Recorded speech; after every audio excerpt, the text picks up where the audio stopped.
when everything decides to load up. Are you loading? Thank you. Well, hello everybody. Kimmy, thank you for that subscribe. I can't speak. God damn it! I'm already messing up. I can't English. Sorry. Welcome for this. Welcome. Hello. How's it going? Hello. Yeah. So everybody, if you don't know, this is the amazing ThisBeTheCassidy. My name is Gaming Cakes, and this is Talk Time. I hope everyone's doing absolutely fantastic. And Cassidy, would you like to tell everybody a little bit about yourself before we get started here? Oh, see, this is the bit you should prep, huh? Hi everyone, I'm Cassidy. This be the Cassidy, or this be. I quite like this be as well. I would say that I'm a bit of an RPG streamer, but it's certainly become variety in more recent times. I started with an absolute passion for Baldur's Gate 3, so kind of started with that on the channel. But we do all sorts of things now, like kind of dabbling in horror and all sorts. And I've just passed my 2-year anniversary of streaming. Still loving it and still really consistent with it, and just really grateful for the community that I found on Twitch. And it's just all about not taking yourself too seriously, providing a space that's safe for everyone, no matter where you come from or who you are, and just having a good old laugh. And that's it, really. That's really awesome.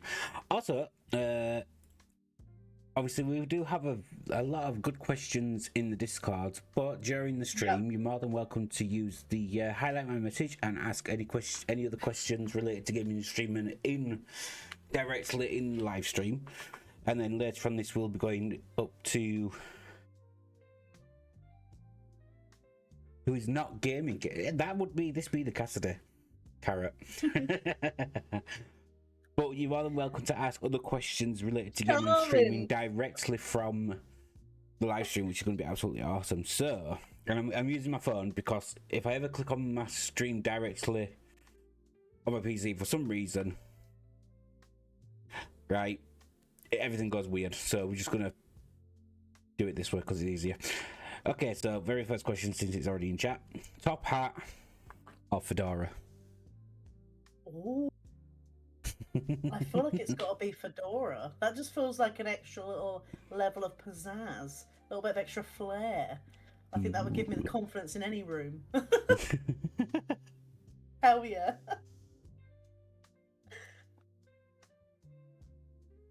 Oh god, I'm sorry, my brain's going braining, like always. Brain goes braining. Brain goes That's braining. another way to summarize my streams, so I'm right there with you. Words are hard. Words are hard.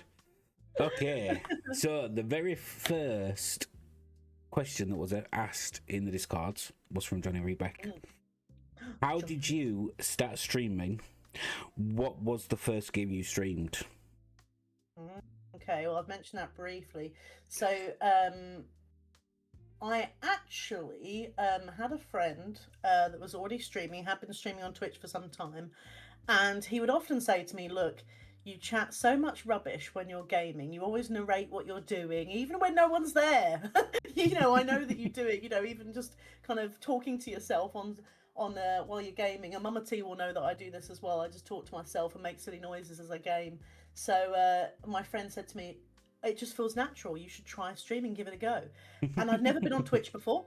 Didn't really know what it was. Hadn't ever watched a stream before. And I really went in blind on that one. And I think I watched a couple of my streams with my friend, and I just thought, okay, I'll try and get a camera together. And I had a PS5 at the time, and didn't have any interactive elements, obviously pre-affiliate anyway. Just had this little teeny circle PS5 camera, really beautiful quality in the top corner. And most of the time, I'd probably be sat in my pajamas, to be honest with you. So nobody look at old clips because I'm in my pajamas, just chilling. But yeah, I just started with my love of Baldur's Gate 3. We just started with a normal playthrough. I thought I'd start with a game that I knew really well and was comfortable talking about, and just went for it. Yeah, that's kind of how we started. That's and I awesome. think it's changed a lot since then. Oh, definitely. I mean, figuring it out.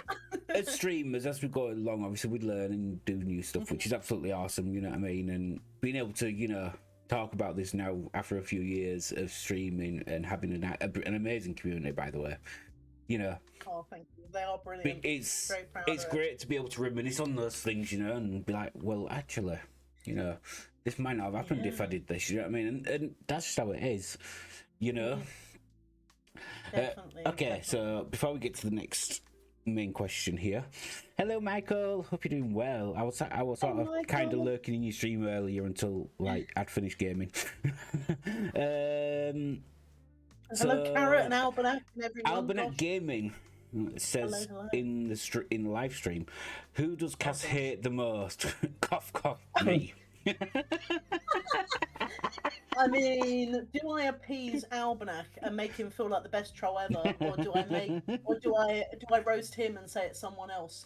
Well, I will say very quickly though, we do community awards every year, right? That's something that's really important to me. And Almanac did win alongside Krill this year, Troll of the Year. So it's got to be those two. It's got to be Krill and Almanac. Brilliant Albinet. That's totally fair. Keeping me humble. That's totally fair. Also, guys, before I, get too far on myself, please make sure. Oh, if you're not, oh yeah, I'm used to pointing my hands up there because I normally got like a little showcase and stuff, but because we're on this screen, I don't have it. But guys, if you are, please make sure to give Cass a follow. Absolutely awesome person to go watch, you know.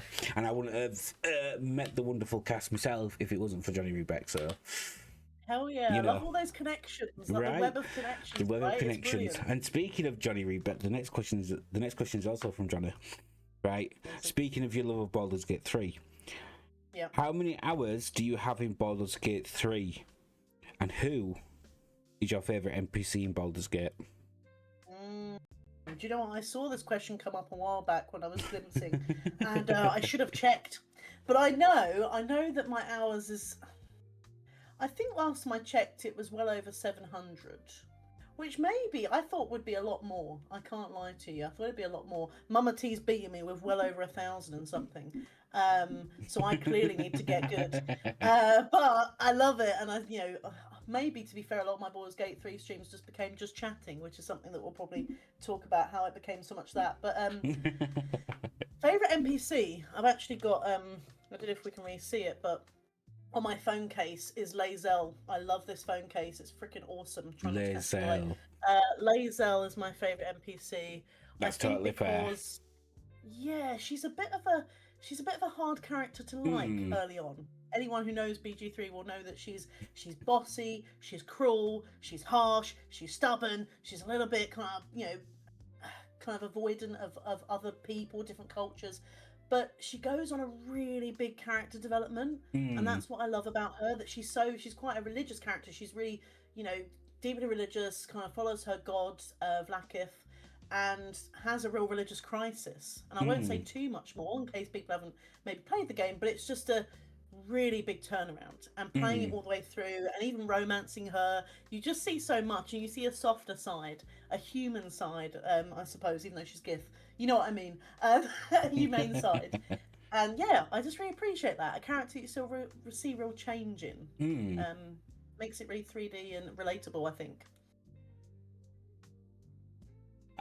It's one of my timers that I put actually works. I'm happy. I'm like, oh my god, is that going to work? It's like, yes, it did. Okay. Okay, your next question is from me. Yes. It's from me. Oh my gosh. When did you start your gaming journey? Ooh, yeah, really good question. Where did we all start? I reckon I was maybe, if we're talking, my kind of console gaming and things like that, maybe around 7 or 8, I think, that I have clear memories of.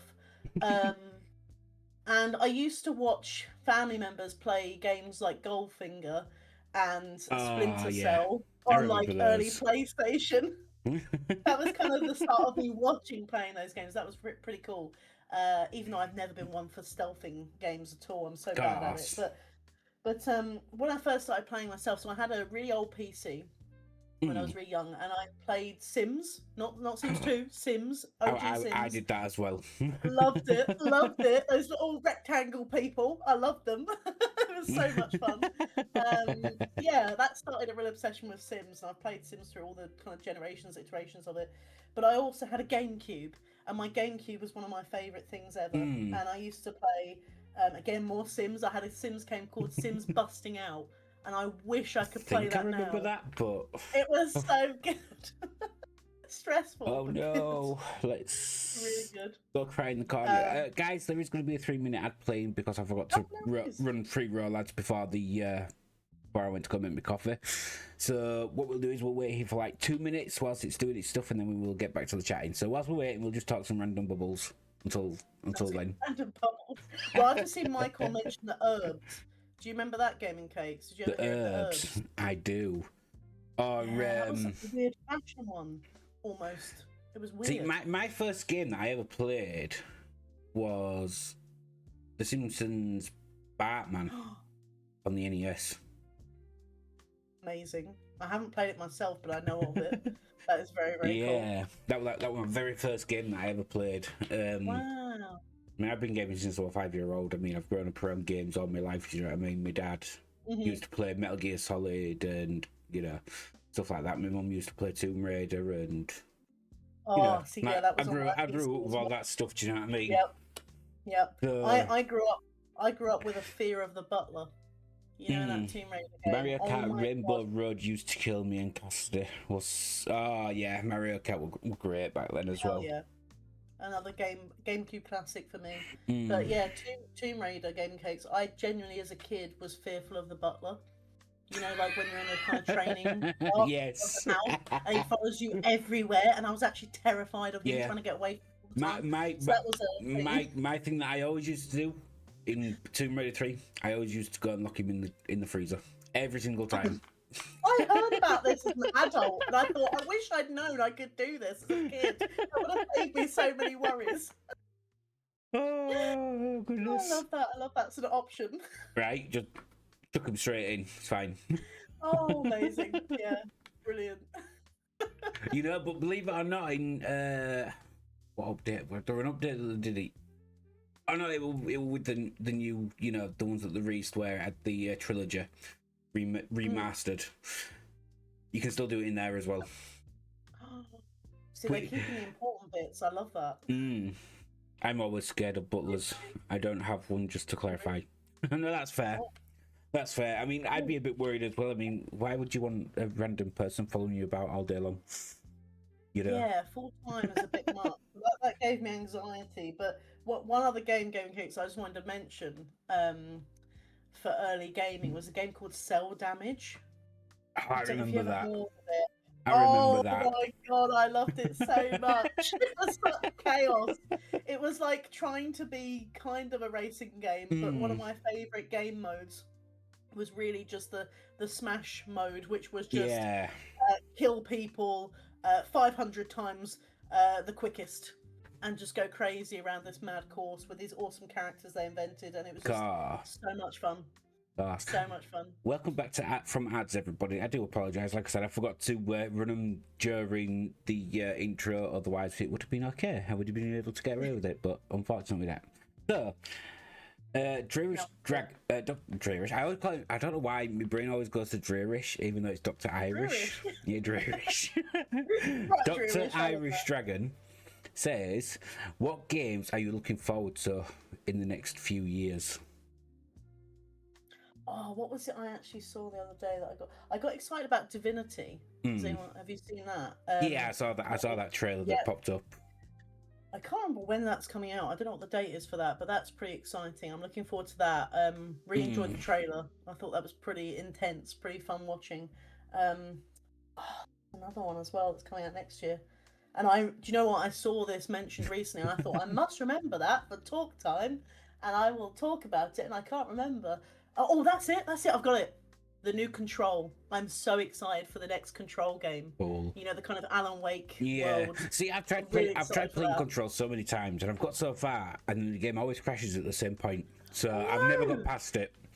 So maybe one day I might actually be able to get past it. Yeah. Oh my God, Michael, you're playing it now. I love it. Yeah, and I hope you're able to Control's get a really great game. It really is. Yeah, I love it. It's so different, and I think. Have you played Alan Wake at all? Gaming Cakes? Have you done those games as well? Ages ago, yeah. I mean, I've got the Alan Wake remastered that I still need to play through at some point, but I'll get there eventually. You know. I think what I love about those games, I don't know if you've got any games that you like this, is the multimedia aspect. I really love those the kind of pre-filmed sections, and they almost layer parts of the filmed bits over the game, and they use music really beautifully as well, and it all just comes together, and I'm really excited to see what they do with the next one. See, I've got a lot of favourite games because there's so many good ones out there, like God of War, Tomb Raider, Last of Us. I love all them kinds of stuff, but I probably say the games that I'm more drawn to out of everything is my simulators. I mean, as you've seen on my stream. Yes, of course. Are there any you're looking forward to? Say that again?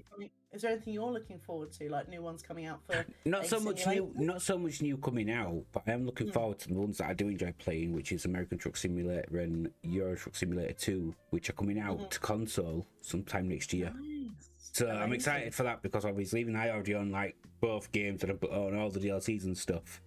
I'll be getting them all over again for the console, just for the sake of it. Got to be done. Got to be done. Got to be done.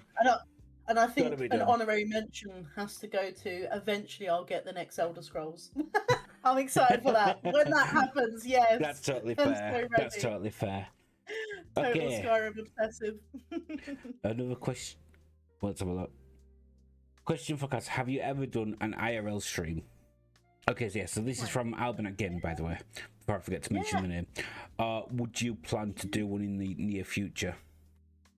Great question. I have. I've only ever done it once, and I did it at TwitchCon this year, which was a great experience. It was a very good baptism by fire because I did no preparation for it. I just, as I do with everything, I went into streaming no preparation. Sometimes you just got to do. I love the phrase, fuck around and find out. Sometimes you just got to have a bit of a laugh with it, and not overthink it. Because that's the thing, isn't it? When people consider starting streaming, they can worry about how things look. Is it perfect from the get go? Just do it, right? So TwitchCon, I had my trusty mobile phone, and that was it. And had no idea how it's going to work. But yeah, we did it. We did an IRL stream from TwitchCon. I did a little bit of a walk around the buildings and just kind of talked about what I'd seen so far, my experience. And did a little bit outside around Rotterdam, and it was really, really good to do. And I'd love to do more of it, but I suspect I'll need a bit more of tech research. a little bit of prep. So maybe I could look an almanac.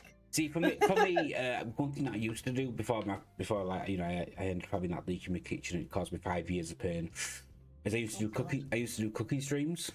Yeah, you said. And I used to love doing that, but now I want to go do that again. But the problem is my Wi-Fi is absolutely awful. Like, it seems to only be in this room where it works, like to its best abilities.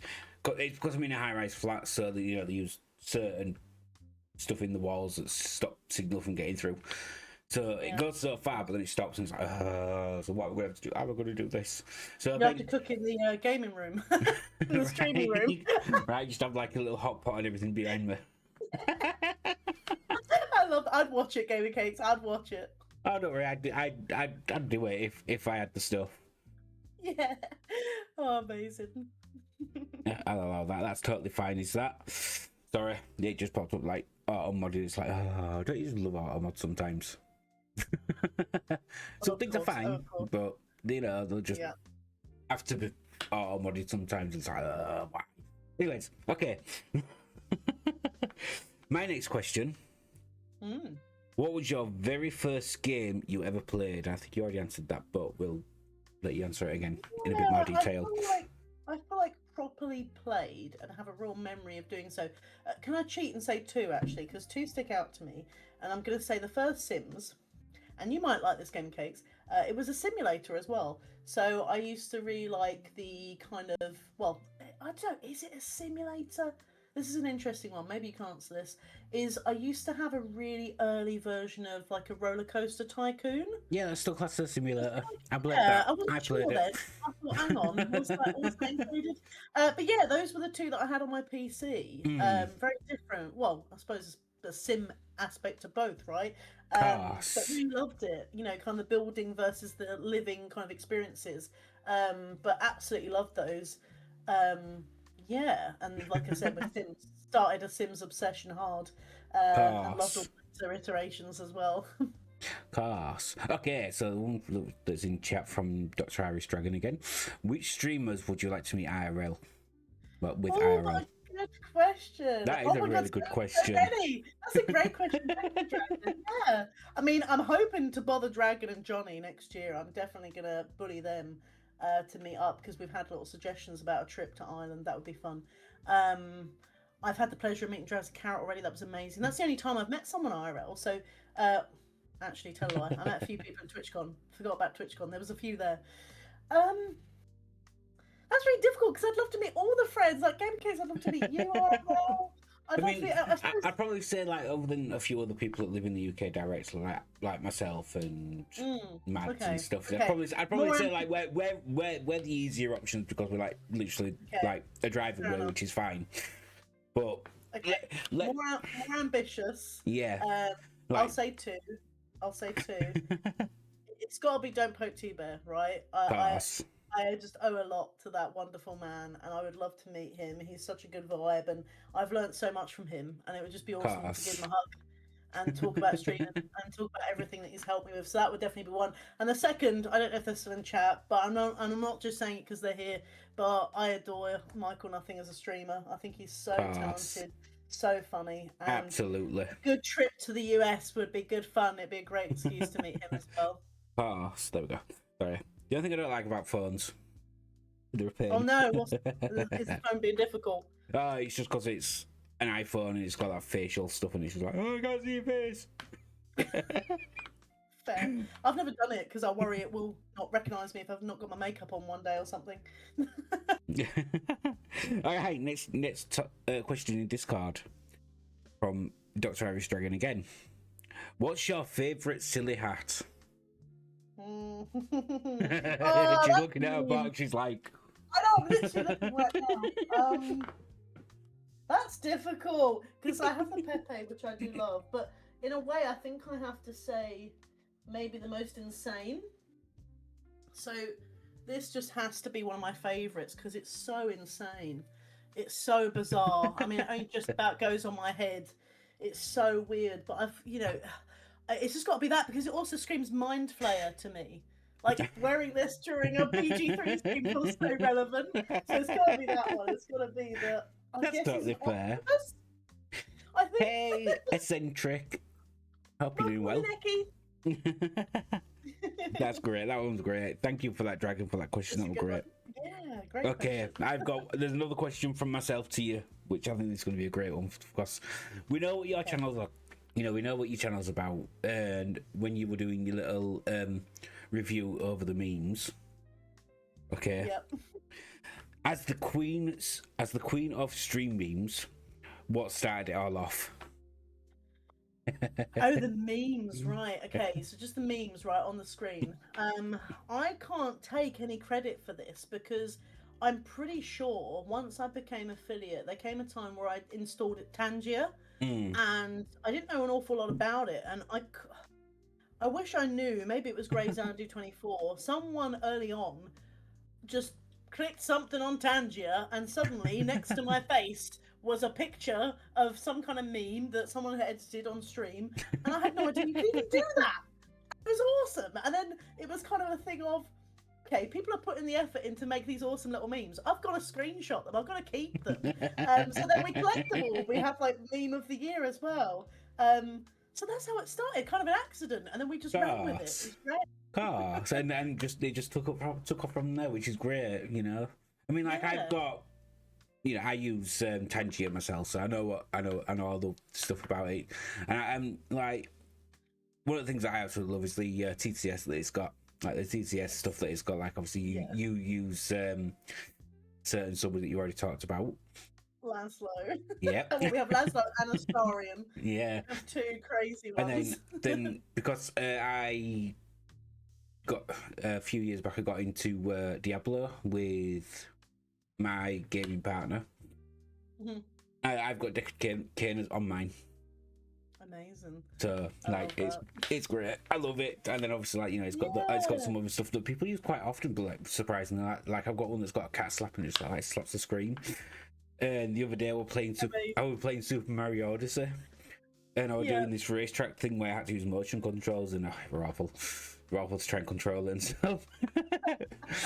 so Johnny did the cat slap, and as she did the cat, and God damn it, as he did the cat slap, I turned, I fell off of the cars because it was literally just a water with no barriers or anything. So I just fell off, and I'm just like, Johnny.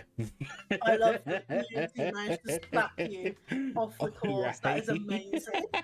I love when that happens. I had a similar one. Not like a physical thing, but I remember I was kind of trying to explore Mass Effect, and I was in the bloody Mako, and which is a notoriously wonderful drive, and I didn't realise that there was an edge to the ocean, that if you went too far, you would sink, and I'm pretty sure Krill played this kind of terrible version of Titanic as I happened to sink. The timing was insane. I don't know how community people do it. How do viewers do it? It's so good. I know, I've noticed that as well. Like sometimes they just time things just way too perfectly. They make it perfect, don't they? Oh, they do. Okay. Right. So two more in chat. What show, and this is from Dr. Irish Dragon, what show or book would you want to be adapted into a game? Ooh, that's so interesting. There's too many good ideas. I mean, I must admit, I immediately thought of 1984. It's one of my favourite books of all time, and I think that would be an interesting one. It would maybe be a bit like...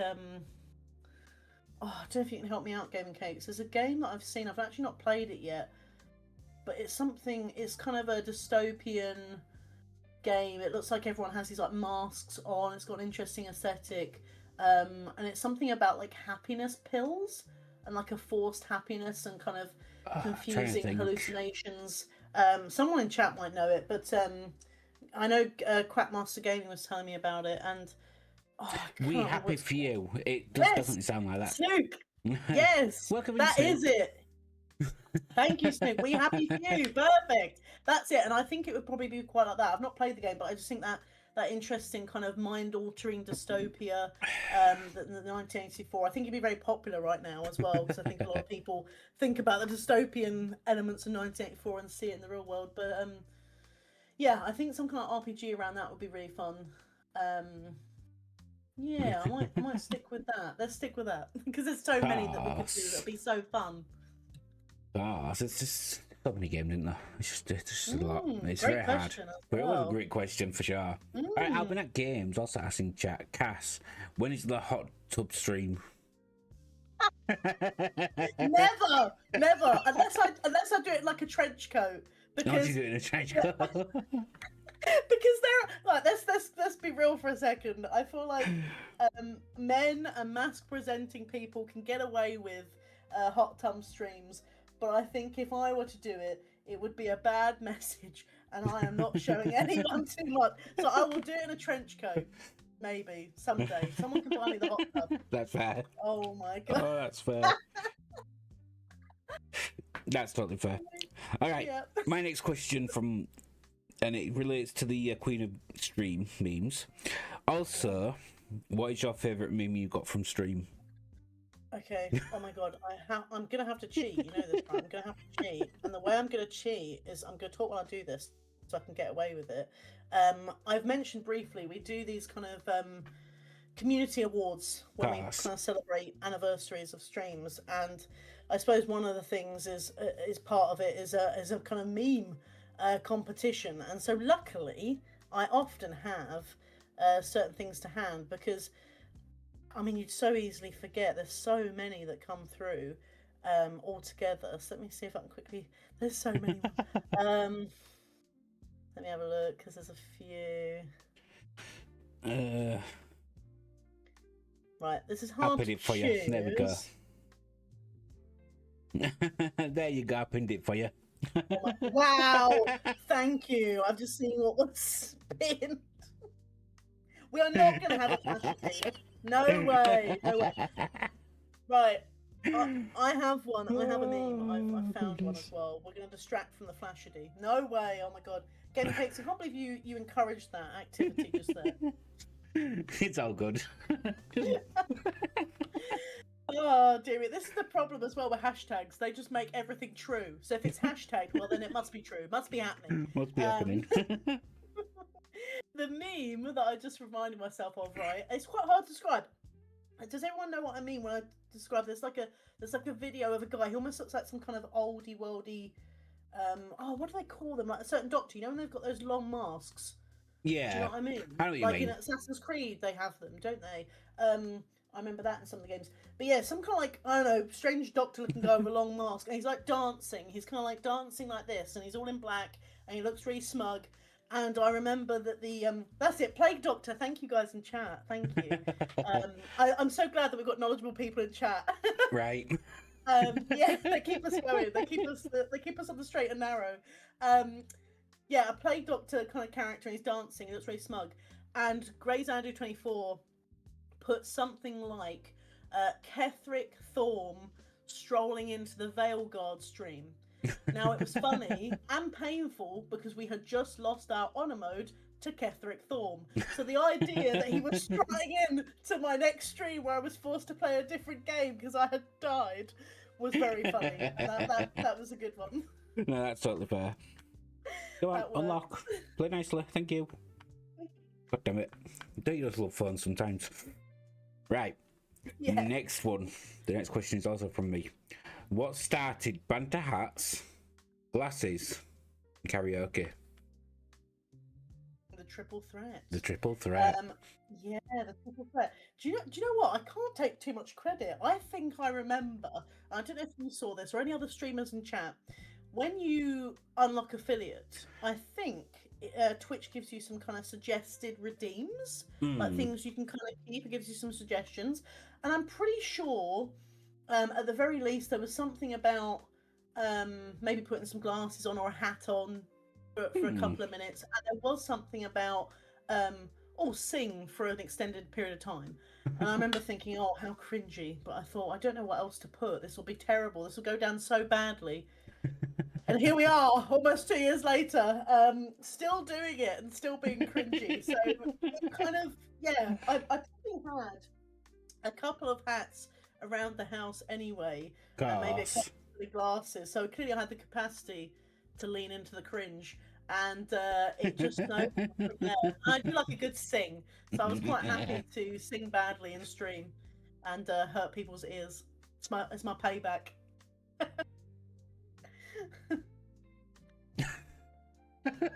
Sorry, I just saw the message that Albert posted. Oh God. Okay, wow. So Albinak says, since we ain't getting a hot tub stream, what about a sleeping stream in your PJs? Right, one, that's creepy. Two, I think sleeping's cheating on stream. If you're going to do like a long stream or something, you're going to be awake, even if you are falling asleep, which I definitely did on my last 24 hour. We got a sleeping stream? Well, we got a surprise. Yeah. Exactly, Michael clipped it. It was rude. Michael clipped it. It was so mean. I watched it back. It was so painful because I'm literally so delirious in my sleeplessness that I think I'm talking to myself and saying rubbish, and it's so embarrassing because now anyone who knows this, right, when you raid someone and they have that classic thing where they're like, let's give you a clip shout out. Please don't be the sleeping clip. I'm like, please don't let that represent what I do. See, there's a magic trick that you can do to stop that from happening. It's called hit the delete button. Well, yeah, I can delete it. That was mean. I should archive them. I should download them and save them. Oh my gosh. But yeah, so that's the best you get in terms of the sleeping stream. Oh goodness. Oh, dear me. I can delete it too. Hey, Michael, I don't mind. I mean, I don't know if anyone's noticed, but I have no problem embarrassing myself. Oh, that's absolutely not true. As long as you, to see, the important thing is, as long as you're having fun and you know you can laugh about it, that's the important thing. You know. Exactly. Don't take yourself too seriously. Ah, definitely. Definitely. Yep. Okay, Johnny Rebeck asks in Discord. I know you used to stream off your console, which was surprising to learn because you had so much cool stuff going on. Oh, thank What you, Kate. was your old setup like? How did you run everything? Like what kind of apps, software, etc. And did you use to make it all work to be so much more than just a console? And then in tiny brackets, I think this would be great info for anyone out there considering starting out without a PC. Yeah, Which I I think is think it's absolutely fair. yeah, yeah, 100%. And I actually mentioned earlier, didn't I, that I think it's so important when you're considering starting streaming. Don't sweat the small stuff. Don't Oh, think that everything has to be perfect from day one. I think, to be honest, I've always found that very easy. I just stumble and fumble into everything in life and figure it out as I go. But I know some people stress about it. I mm. don't know. Game Cakes, did you have any element of that when you started? Did you feel it easy Well, just to get going, or did you struggle over making things look a certain way at first? I'm honestly, curious. because I've been streaming for several years. I started out Mm, on Mixer. For those that do know what Mixer is, then mm, you know what that were like. For those that don't know what Mixer was another streaming platform that was made specifically by Microsoft and Xbox and stuff, so people that wanted to stream could stream directly from there. Unfortunately, that closed down a while back, and everybody had to move over to Twitch, which is fair. Things like that happen. Can't always stop it. yeah. So up until December of last year, I was streaming off a console, direct off Wow, yeah. console, and eventually I learned about a site called Lightstream. You may possibly know what it is. Yes, definitely. And Yeah. I learned that I could do overlays and stuff with that, so I learned how to use that. I even ended up showing the actual creators and things that they didn't even know about when I was doing it. Wow, that's Yeah, very cool. yeah, because of like right, because Yeah. right, I really want to do this thing. Right, Mm, how do I do it? And this one when it first came out as well. Like I want to be able to do this thing with my overlays. How do I do it? And they're like, we don't know. We've never thought about doing that sort of stuff. So like, okay, so I said I'll figure it out. So I played around for a few hours and I figured it out. Because I wanted to get actual pop up alerts. Like you do with like the normal stuff. And then I found out you could go through the Streamlabs add-on that it comes with, and then you could just put awesome. your alerts into that by copying Yeah. copying the browser source into that, and then adding that into the light streams. So I explained this to him. I said, "Look, this is how you can do it." And I'm like, "Oh my god, that's what you didn't even know you could do that." Well, there you go. I love that. Teaching the people that own it. That's amazing. Yeah. I mean, it's awesome to hear you mention Lightstream because, yeah, so I know a few people have said about, Dragon, you saying you started on console as well. I think that's awesome. Yeah. And obviously Gaming Cakes, you too. When I started, it really was just my PS5. I did have a camera. It was like the PlayStation camera that I had. So I just had this little circle camera because I thought, I think it's interesting, isn't it? Because there's lots of streamers who either start out with just audio or they just keep it as audio, and that's totally fine. They might explore VTuber stuff. There's so many different ways of doing it, but I think for me, I feel like I'm very expressive. I'm very, animated in my style. So Oh, I thought I definitely. kind of want, yeah, I kind of want people to be able to see my silly faces that I pull. So that was important early on. But apart from that, it was really basic. And then you get to affiliate and you think, oh, how do I do it? How should I do it? What am I going to do? And as you mentioned, I discovered Lightstream. That seemed like the most accessible software that I could use to create some level of interactivity, right? So I was using my Chromebook, which I love to say somehow got me live. If anyone knows their tech, how is my Chromebook doing that? It was so janky. No, I totally get that. It did enough. It got us live. It was full of crashes. It was full of issues. But do you know what? It was part of the fun. It was part of the exploration process. So I used Lightstream and, kind of explored various things. But I think one of the things I did really early on that I don't know how much. It's actually a question for everyone. I actually don't know how most people would make like custom overlays or things they want to do. I know you can obviously ask people to do it, but I would basically make my own art through Canva. So I would make graphics and I would do things through that, and I would just use it as layers in the scenes. and because they were videos, they would just kind of animate themselves, and it kind of looked like overlays, and it was kind of just.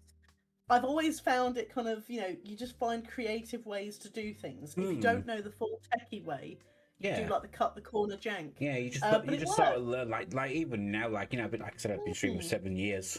I'm still learning new stuff, like all this overlay that you can, obviously not the camera border, but the actual overlay you can see in the background. Yeah. Believe it or not, it was Johnny that taught me how to do all this. Very, very cool. And then with the clips show over, want to get me in the right direction. The clip show over there. Yeah. That was another thing that Johnny showed me a hell of a lot of stuff. I'm not gonna lie. Yeah, could I get a shout out for Johnny amazing. Rebet, please, Dragon, if you don't mind? I would absolutely appreciate that. Yeah. So because Johnny's really good at all the techie stuff. So if you've got any tech issues and you don't know what you're doing, Well, so you I can literally ask anybody, but if you really, really want to know something, just go to Johnny. Johnny just seems to know everything. I remember, because I obviously was doing light stream for a really, really long time. And eventually, now we're on OBS, now we've got the PC. But I remember being in a stream where I thought, oh, how do I edit a scene without you guys seeing it? And Johnny Rebeck just quite simply said, have you used studio mode before? And I was like, what is studio mode? What is this? Click that button, Cass, see what it does.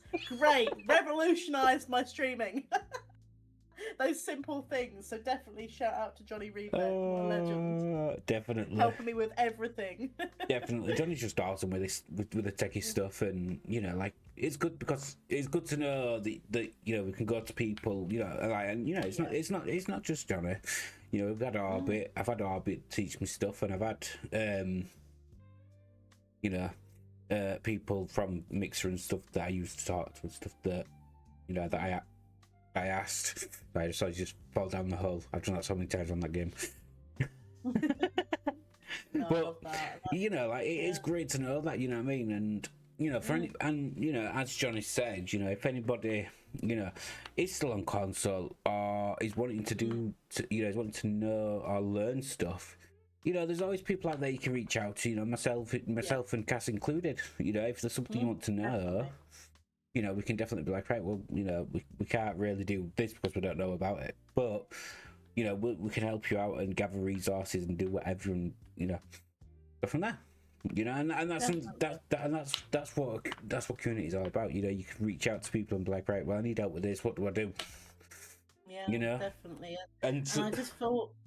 Sorry, go on. Sorry, and obviously I'm pretty sure anybody, like I always say, even if I'm in my Discord, like there's a help section. If you need help, ask, and I'm pretty sure somebody in here will know something. Yeah, definitely. I mean, when I first built my PC, there was an issue with one of the fans, and I remember trying to figure it out with the person that I built it with, who shout out to Dom, just verbally, my friend Dom, who helped me build it and kind of I heavily supervised. He definitely built it, and I just kind of learned to make notes. Yeah. But there was an issue with one of the fans, and I remember kind of everyone wanting to help because everyone was really keen for me to kind of make the jump to PC, and everyone just comes together and offers their help, their time. Everyone's so generous. And I remember putting videos in the Discord and people watching and giving their opinion. And it was just so useful. And, absolutely, Dragon, it's the best way to do it, to learn from others. And I think we're all very lucky. I feel like all our communities that I'm aware of, we have a lot of generous people in there. And it's just lovely to see. Boss, it really is. Okay, my next question, since we're on my Discord still. My next question. As a streamer, how did you decide on the legendary colours of your stream overlays? And what kind of plans do you have for 2026, if you don't mind giving a few details? Do you know what? It's very simple, and I've actually been thinking maybe I need to do a rebrand at some point. But I just love, my favourite colour is purple. So I love your background, Gaming Cakes. I love your whole colour scheme. It's amazing. I love purple. Little Snook. Yeah.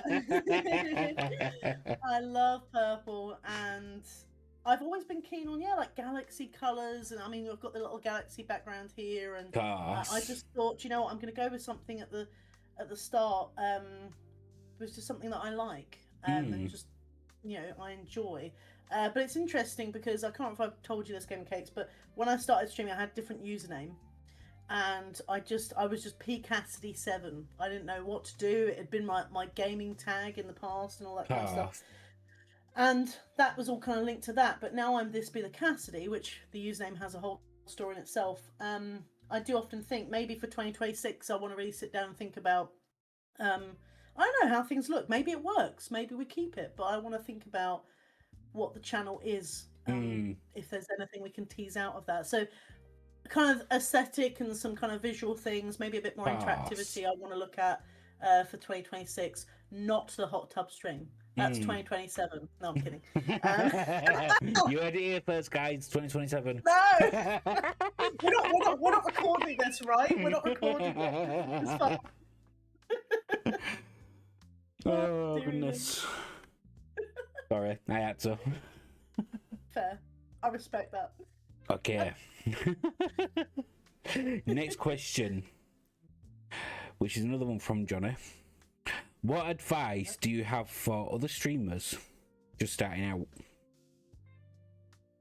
Well, I think we have mentioned the big one is don't sweat the small stuff, right? Don't wait for perfection. Just go for it. I think that's so important. I think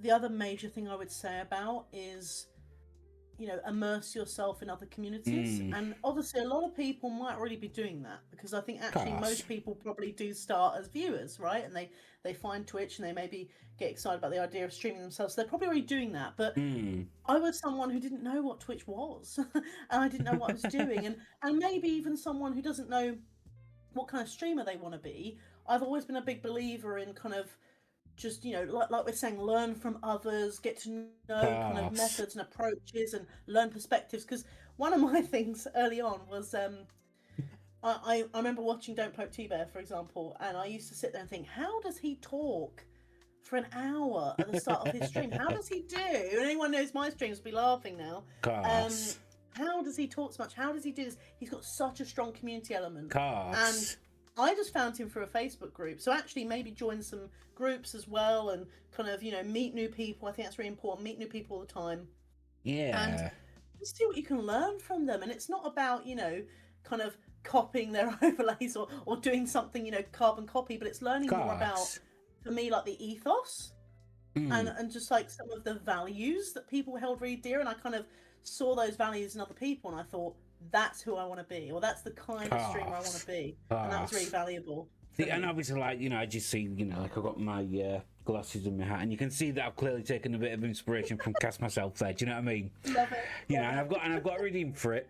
So what I do with mine is it's literally called "It's Christmas," and you click it and it'll scream "It's Christmas," and then I'll sort of disappear for a second, and I'll put me out and I'll put my glasses on, and I'll come back and I'm like, okay, it's Christmas. And go straight into it, and I sit there for a good 5 minutes just chatting and just doing my stuff, and it's fun, and that's the whole point. You know what I mean? Being able to just have fun and just, have conversation. Like the other day, I came into your stream and you're having a heart to heart with the chat, and that was great. Do you know what I mean? Big chat as well. Like it doesn't matter what your content is. Doesn't matter what anybody's content is, and I'll say this from my own personal, it doesn't matter what your content is, as long as you show the respect both to your community and to yourselves, because you can do anything on a stream, obviously, within reason, obviously. I say within reason. No hot tubs. Exactly. Yeah. Right. But it doesn't matter what you're doing on that stream, as long as your community feels comfortable and feels welcome. And that's the whole point. Like, this is why I want to do this sort of stuff with Talk Time, is to be able to, have the community be able to sit and talk to people and, get to know the person that's behind the stream, a bit, without being like, oh my god, this is getting too personal. What's going on? Because it's nice. It's nice for people to get to know each other that way as well. And I like that. Yeah, it's bizarre how you can get to know people's lives over this digital space. It's really valuable and powerful. Because that's what it is. When you're streaming, you're letting people be a part of your normal lives. for love that, that. for That's a that lovely short way to for put that, it. for that short amount of time. Okay. Yeah. Next question Love from that. Johnny, by the way. Yes. How many screenshots of chat do you think you'd take a week? Oh God, a week. Oh my God. Put it this way, well over 50. Well And over I'm not even 50. kidding. Oh God. It will be all the hashtags. It will be when people recommend things to me. I don't want to forget, so I screenshot that. It will be memes if there are memes happening. And even just, I don't know, sometimes someone will say, oh, do this, or, maybe give an idea for stream. I want to make sure I collect viewer feedback as well. Or even just a bit of a to-do list. Like sometimes my viewers will say to me, oh, we've sent you a meme in the Discord. I'm notoriously awful for remembering messages. And I'll see it. I'll see the notification. I'll swipe it off and go, must reply to that later. Forgets. So if I screenshot something in chat, like Hordian and Krill often say to me, you didn't check that meme. Oh, and God. I go, I know. And so if I screenshot them saying, check that meme, when I next look at the hashtags, I will remember. So there's a lot of screenshotting, Johnny. It's getting out of hand. That's definitely true, by the way, Kimmy. You meet a lot of incredible people on Twitch. There's a lot of people that are just absolutely amazing. Whenever I'm just sat here doing whatever, and there's nobody on that I already know, I'll just sit here and I'll see who's streaming whatever, and like, oh well, you look. But I won't go for people that's got like hundreds and thousands of people following them because whilst yes, the content might be good and obviously they're up there for a reason. I want to be able to show my support for the people that don't get that many people in the thing. So like the other day, I was just sat chilling, and it was late at night, and there was nobody on that I already knew. So I was looking, I found this one guy, and he was just sat chilling playing some American Truck Simulator. So I popped in, said hi and stuff, and he's like, "Oh my God, hi there. How are you doing? I can't wait to tell my wife that I've got a new follower and stuff." And I'm like, "Oh, that's so sweet." Aww, that's so wholesome, isn't it? You're spreading love. Love that. But it's nice to being able to just share that part of yourself to people, to be able to get to know. And then obviously he followed me back and he's like, "How come watch your streams at some point?" And I'm like, I don't think you'll be awake when I stream. Time zones are a pain. Time zones are a real pain in the butt. Yeah. That's why I'm so glad Cassidy started streaming. Me too. I am glad that she started streaming because I wouldn't have met such a wonderful person. You gave me cakes, right back at you. It's been awesome. I'm so grateful to have met you, for sure. Cars. By the way, guys, we finally made it to Cassidy's Discord for the tag questions. Finally. Oh my God, we've had so many. It's amazing. Right. Thank you to everyone who submitted. We're still not finished. It was Albernac. He was distracting with hot tub questions. It slowed us down. That's it. Blame him. Oh goodness. Okay, well, since we're on that, and obviously I was the first one to put a question there, just to make sure that we had a question there at least. Right. So my question is, when and how did you come up with the Banter Bunch community? Good question. I think it's so difficult to remember early things, isn't it? Even though I've only been streaming a couple of years, trying to remember the rationale, the logic behind some of the choices. But I think it was just very quickly the idea that, that the core of the streams was just about banter. So a bit of kind of, it was about laugh, it was about entertainment, it was about having fun together and making people smile during the week. You never know what people are going through, and I think me included. I say often on my stream that I've had streams where I think, oh, I'm not quite feeling up to this, or I'm not sure I can do it, and then everyone cheers me up, which is probably the wrong way around. I should be cheering everyone else up, but you guys cheer me up. So it's it's really lovely. And I think the banter just encapsulates that. And also a little bit of the healthy roasting, let's be honest. We love a bit of a roast on stream. And yeah, I suppose then I was sitting there thinking, alliteration, bunch, that works. So that's kind of how that was born. And it's lovely. It's kind of stuck. The Banter family, Banter bunch. It's good. Oh, that's great. So like for me, like obviously, like my streams are all about chaos, and the reason why it's all about chaos is because nothing seems to make sense. Nothing happens how it's supposed to happen, and everything Yep, relatable. just everything just goes to pot really quickly. So obviously, Yep. my community is called the Chaos Bros, right? Love And the that. reason why it's called the Chaos Bros is because back when but this was before I started streaming, I used to play GTA 5 with some friends, and I'm like, right, okay, let's make a crew, and we were sat and we were talking about making, forgiving things. I'm like, why not call it the Chaos Bros? Because we like to cause chaos, and we're all bros. Yep. Perfect. Just Need you say works. more? It's perfect. It covers know? it. Yeah. Love it. IQ and Great, and my other stream home, definitely Snook, definitely. And when you're going around, when you meet all these amazing people as well, like it just makes you feel warm and fuzzy inside because you've got a family, Mm-hmm. at least on Twitch. Well, yeah, and I feel like it's the classic thing as well of I've met so many people all over the world. Yeah. That you never been able to meet otherwise, and that's really special. And even though you're across different parts of the world, and you've got different cultures, different backgrounds, you've got so many common interests. Obviously, gaming is just like the way in, right? Yeah. And all have so much in common, and it's just lovely to bring kindred spirits together. It is. It really is. I've got people from all over the world myself. Obviously, Yeah. one of my closest friend Ash, which I've talked about, fucking I don't know Yeah. how much, right? He lives in Canada, and we met 3 years ago on Final Fantasy 14. We got married in there, and we ended up building our friendship from there, and then now, we have an entire thing that we do. Like every Sunday, we do game night with friends, and every single night after I've done my stream, I'll sit down for like 5 minutes, and I'll get a party invite, and it's like, oh, for goodness sake. No decompression time for you.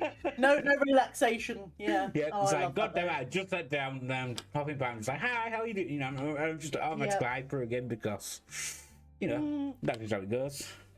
But no, like, it's just how it is. When you make friends with people and, you can just, jump in. Like, speaking of also friends, Dr. Irish Dragon and Johnny Rebeth, they got me this little guy. Ready for this? He's so cute. I'm so intrigued.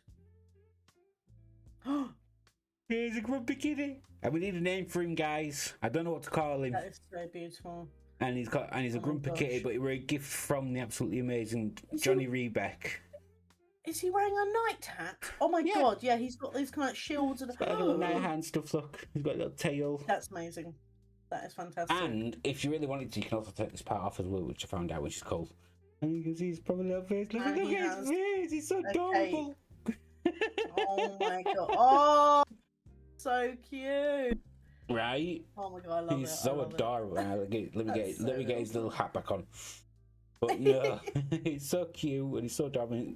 He's also got a little fish sword and a little shield. Oh god, there we go.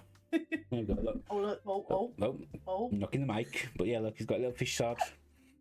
Little fish sword is so cute. Oh, that's beautiful. I love it. Amazing. Right, he's so adorable. And the reason why they got me it is because, obviously, because I'm in a high-rise flat, I can't have pets, unfortunately. And one pet that I always want to get is a kitty cat. I love cats, So, they got me this little guy, so I could still have a pet without having a pet. Perfect. Perfect. And there's also the brother bear, special brother bear, which I love him as well. He sits right there. Well, we had I don't think I can reach him from here. Hang on, can I reach?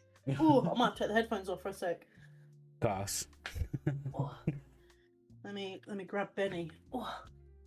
So this is Benny, which we don't talk about Benny much these days, but Benny was very early on. I mean, he's looking a bit of a mess. But Benny is a hot mess right now. Our little, he's a bit of a hot mess. He's got like Boris Johnson hair, which is never a good look. But Benny the Highland Cow was kind of like a mascot. I remember when I got to affiliate, I thought, what emotes do I make? What do I do? You know, what kind of little cutie little creature can I have? And now we have lovely Benny emotes. They're my favourites. So yeah, got to collect those cutesy things. Gotta. But yeah, we need a name for this little guy. I don't know what we're going to call him yet. So that would be absolutely awesome if y'all have any ideas. Can we call him Sir something? Because he's got the knight outfit. He could be like Sir. I'll think on it. I'm not very witty quickly. I'll ruminate. But knight, you know, Sir not something, I think. That'd be cute. Sir something Sir Pursalot. Sir Pursalot. Like that's kind of adorable, actually.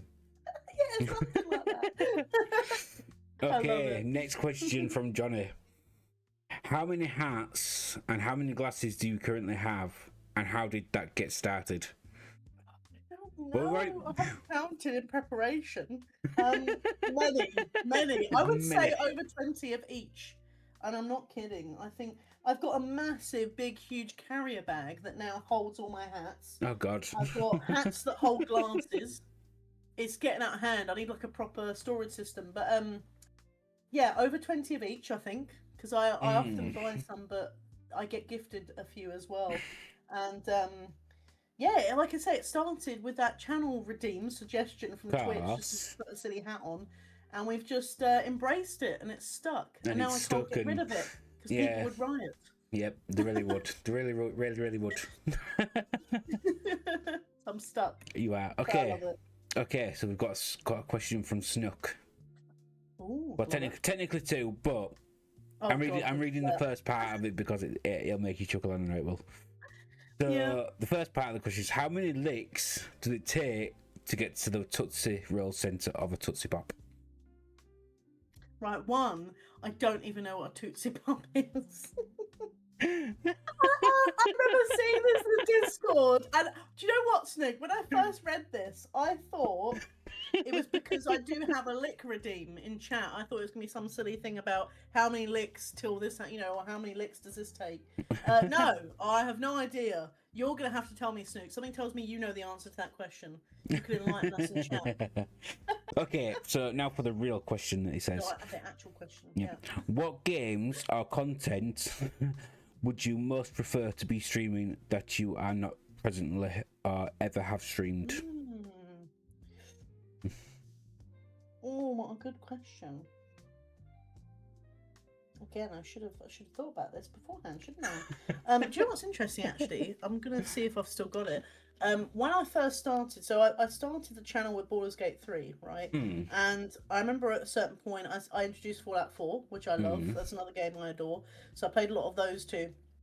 And then I can't remember exactly when, but at some point I decided that I wanted to inject some variety into the stream. I know a lot of people say, you know, if you're looking to grow a channel, it's not always the best idea. But I very early on just thought, I've got to do what I enjoy. And that's important. Exactly. You've got to do what you love. Exactly. So, you know, sod the rest. But essentially, from the very first moment that I started doing this, I kept a list of games that I thought, right, this is on my mystery game list at some point. Now, the question is whether I labelled it and whether I will see it in my notes. But I've kind of always kept a list for kind of what games I'd like to do. So I'm quickly seeing if I've got it, because there's lots that I have, but I suspect there's something that I've probably forgotten from a long time ago. Because I think I'm very just, if there's something I want to play, I play it. We've got our Sunday variety streams, so it is one of those things of we just go for it. We don't delay in terms of you know things we might want to play. So I'm seeing if it's here, but it could well be further back. I'm sure it'll be somewhere. It might have been lost in the ether. Problem is, you never know how far back it is. But there's probably a ton of games. I mean, I wouldn't mind going back to Red Dead Redemption 2. That's one of my favourite games, and I did that. That was my first ever mystery game, probably about 2 years ago now. So that was kind of one that maybe I'd like to do a full playthrough. But at the same time, I feel like I should pick the more janky, unhinged games, because those seem to go down the best on stream. Octodad. Yeah, exactly. That's what Mama T says. Oh, there you go. There you go. Mum remembers. Yeah, 100%. Oh, here we go. I found it. Right. Let me see. Is there anything on here that I haven't done before? Oh, interesting. I've pretty much done them all. Well, there you There's go. a couple of the other Fallouts. So I haven't ever streamed Fallout 3, for example. I love Fallout 3. So maybe, I don't know, maybe just exploring a bit more of that universe. Gosh. Yeah, I don't know. I just do it as we feel it. We just play all sorts on our channel. No limits, really. See, that's why I do that. Like, I'm a variety stream through and through. I mean, although these days I try to stick with the game that I'm currently playing, but rather than just playing it all in throughout the entire week, what I'll do is I'll play one game one day, play something else another day, and then play something else on the third day. Exactly. But it's still variety because there's like 3 separate streams doing different things, but it also keeps it somewhat streamlined because of how I've got it set on my schedule. See, I suspect Gaming Cakes, you're a bit more productive than I am, because when you said about 3 different games over 3 different days, I have to do at least 2 days on one game, otherwise I'll never finish it. Because we're so slow.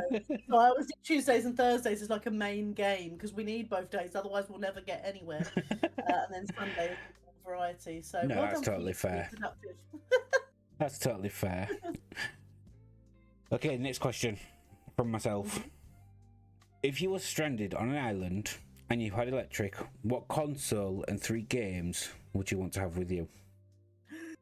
What a good question. Oh, that's so difficult nowadays with the one console. That's so mean. Okay, I'd probably have to go PS5. I'd have to go PS5, I think. Or can I go really retro? I suppose it doesn't matter, right? Okay, we're just thinking fantasy. What? Maybe I would do the GameCube, and I would take Mario Kart, the classic. I would take Sims Busting Out, and I'll take Cell Damage, and I will live very happily on that desert island with those 3 games. That's fair. I would go for that. Totally How fair. about you? What would you take? See, this is a difficult one because I've got so many consoles and stuff that I really enjoy using and playing. See, you're gonna hate me, but I'm gonna say PC. I don't hate you. The reason why I say PC is because then I can still stream. Yeah, good point. I'd have to play alone. I existence. At least see, because I can handle being alone on an island, right? Yeah. Because I'm used to it here, anyways. I'm over there because obviously, I'm generally alone and in my house by myself most of the time, anyways. Yeah. But the thing that keeps me sane are you lot. Either when I'm streaming or when I'm watching people stream. So I have to be able to, stream and watch people stream to keep me from going insane. Now, for the 3 games, I'd say this is an easy one: American Truck Simulator. Yes, of course. Euro Truck Simulator 2. Love it. And the 3rd game, surprisingly, is House Flipper 2. I've never played House Flipper, and it's been on my list for a very long time. It's a great game. If you're really creative or you like decorating houses or stuff, great game. Absolutely fantastic game. And House Flipper 2 is multiplayer with up to 4 people, so you can play it with friends. Yes. Okay. Investigating. Putting that on my list. Yeah, I've been intrigued by that one for a long time. I see a lot of friends play it. And I thought that always looked like a really good chill out one as well. It really is. Yourself in it. It really is. It really is. I've like the other day. You know who Pink Bunny is? Yes. Yes. Well, me and Pink Bunny were just we were just chilling, and we were just playing House Flipper 2 in multiplayer. We decided to completely renovate an entire house. Just for the sake of it. Yeah, love that, and that's cool. Hanging out with friends as well. I love games that bring people together. Exactly, and that's me. Like, that's what I love about American Truck Simulator and Euro Truck Simulator 2, because they've got that online multiplayer as well. So, like, as you've seen, me, Johnny, Orbit, Bear, Benny D Creatives, just so many of these amazing people, and we all just have a right laugh together. See, I have a tough question for you then, because you mentioned those 2 games. Which one's better, American or Euro? And why? That's a difficult. That is definitely difficult because they're both really good games for their own reasons. Like, obviously, like Euro truck's good because it's European trucking, so you've got those really tight roads, you've got narrow roads, and it's a totally different experience. Whereas American Truck Simulator, it's the opposite. You've got these really nice, vast, open spaces that you can just drive and just enjoy the incredible views that they give. And then obviously, then there's the trucks as well. One is a flat nose truck because obviously it's built for European roads, and then one's got that really nice big 18-wheeler style sort of feel to it, and it's a lot. Like there's just so much, there's so many differences, but they're also very similar games because they're made by the same people. Which the same people, and they are amazing people for making these games because even like Euro Truck Simulator has been out for 13 years. Wow. There you go. Right, and I started playing it 5 years ago. So you can imagine just how that's changed from 13 years ago as well. Like they're always constantly updating it, always changing things, always bringing new content. So it's really difficult to say which one I prefer more because they're both great games for their own specific reasons. No, I like the explanation though because it almost offers different. Even different energies. When you said about the the Euro Truck is kind of like there's a bit more of a challenge element maybe to it, like with the environment that you're in. But then the American kind of sounds maybe a little bit more just lose yourself and calm and just peaceful. And you can kind of just go on those long haul journeys, and that's kind of fun. It is. It really is. It's one of those games. Like one of these days when it's on offer, I'm gonna send money to not money, but I'll just gift it to you over on stream. Like here you go. Now we can play together. Hell yeah! I look forward to playing it together. That's what I'm looking forward to. Although you'll be driving away, I'll be falling off some cliff edge. I can see it now. It'll be a mess at the first bit. Because I've off of stream and on stream, I've also been playing American Truck Simulator with Dragon as well. So Dragon can even tell you what the multiplayer side of that's like and how hectic that can be. Amazing. Oh, there you go. Yes, Dragon. That'd be awesome. Okay. Next question. Yes. It's from Ruby of the Sea 19. Oh, perfect. Yeah. How do you pick which games you want to stream? And continuing with that, do you have a system or go by recommendation? I think a bit of a mixture. I'd say mostly I just go with the instinct of what I enjoy. That's certainly how it started. I went with a game that I knew really well, Baldur's Gate 3, and similarly with Fallout 4, and that was my 2 games at the start. And then as I opened it up and did the kind of Sunday mystery games, that was still almost a lot of it at the start was me working through the list of games I loved that I wanted to almost showcase to people. Maybe some games that I didn't think people would know, and I kind of wanted to show them what it was like. So, for example, we did Cell Damage, on a stream, and that was great fun, just to show some of the things I'm really passionate about.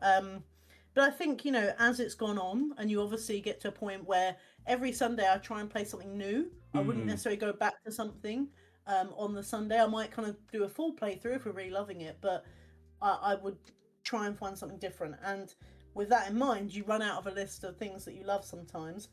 So you open up to recommendations. And particularly with, I would say, the horror genre, I've taken a lot of recommendations because it's a genre that I always hated and found really difficult. And through the recommendations of the community, I've actually found a love and appreciation for particular areas of it, not kind of assuming that all horror is the same. There's so many different ways to do it. So it has evolved into more recommendations, but still staying true to what I love and enjoy, if that makes sense. No, of course, I totally get that. I absolutely get that. Okay, and also, which is also from Ruby, also, which hashtag so far is your favourite and why? First of all, yes, Mama T to Paranormal Cleanup, my favourite horror. That was great. Mama T thought I said Paranormal Prenup one time. That was a whole different game. Or someone did, I can't remember who said it. But yeah, okay. So what's my favourite hashtag? What a good question. I think it has to be... Oh, it's so difficult. There's so many, but I'm going to stick with the one that stands out. It won the first year hashtag of the year. I mean, it was voted by community as well. It was Cosmic Chaos with hashtag feline cute might lick my butt later. And it's funny on so many layers. it was like, I can give you the context. It basically, we had question of the day. We always have a question of the day. And the question of the day that day, I remember it so clear. This is why it's such a good hashtag as well, because I remember. Question of the day was, what would be the best and worst thing about being a cat, right? And someone, I can't remember who, just said in chat, being able to lick my own butt. And they didn't specify whether that was the good or the bad thing. And it started this whole conversation about licking your butt, and then Cosmic somehow put that with, the kind of concept of feeling cute might delete later, but instead he kind of made it feline cute, how clever, and might lick my butt later. And it was just iconic. It was just iconic. I can appreciate a clever hashtag. We've got very, very funny viewers, and I love it. So that definitely sounds like it were a great time. Yeah. Oh goodness. Okay, message from Dragon in chat. If there was a Twitch boxing event, which streamer would you box? Oh my gosh. Not you, Dragon, because I think Dragon boxes, right? I believe so, yes. Am I remembering that correctly? I swear, Dragon, you were boxing, weren't you? So I'm not picking you. Oh God, who would I box? Lord, I'm trying to think, who would I have a chance against? But then if I say that now, that sounds rude against that other person. I'm trying to think, is there someone equally badly, kind of hand-eye coordination as I am? Oh God, I'm trying to think of someone who would be good with that. Really hard. Who am I going to box? Dragon, dear me. Who would you box, Gaming Cakes? Give me some inspiration. Who are you boxing? Oh, that'd be I'm going to throw it back at you. That's difficult, It is. because do you know what it is? I'm really not a fighter. I don't like fighting. I hate fighting. However, if I had no choice, and it was for fun more than anything else, it'd be Dustin Albert. Because I know for a fact he'd try some cheeky shit, and he'd do something and just make me laugh, and then just slap me and make me fall to the floor. See, when you said that, the only person I can think of, and this is not because of hand-eye coordination, they're much better gamer than I am, but I'm just thinking, there's a few reasons, right? See if you can guess who it is. We both have the same sunglasses. We could match. It Definitely Johnny. I don't even need.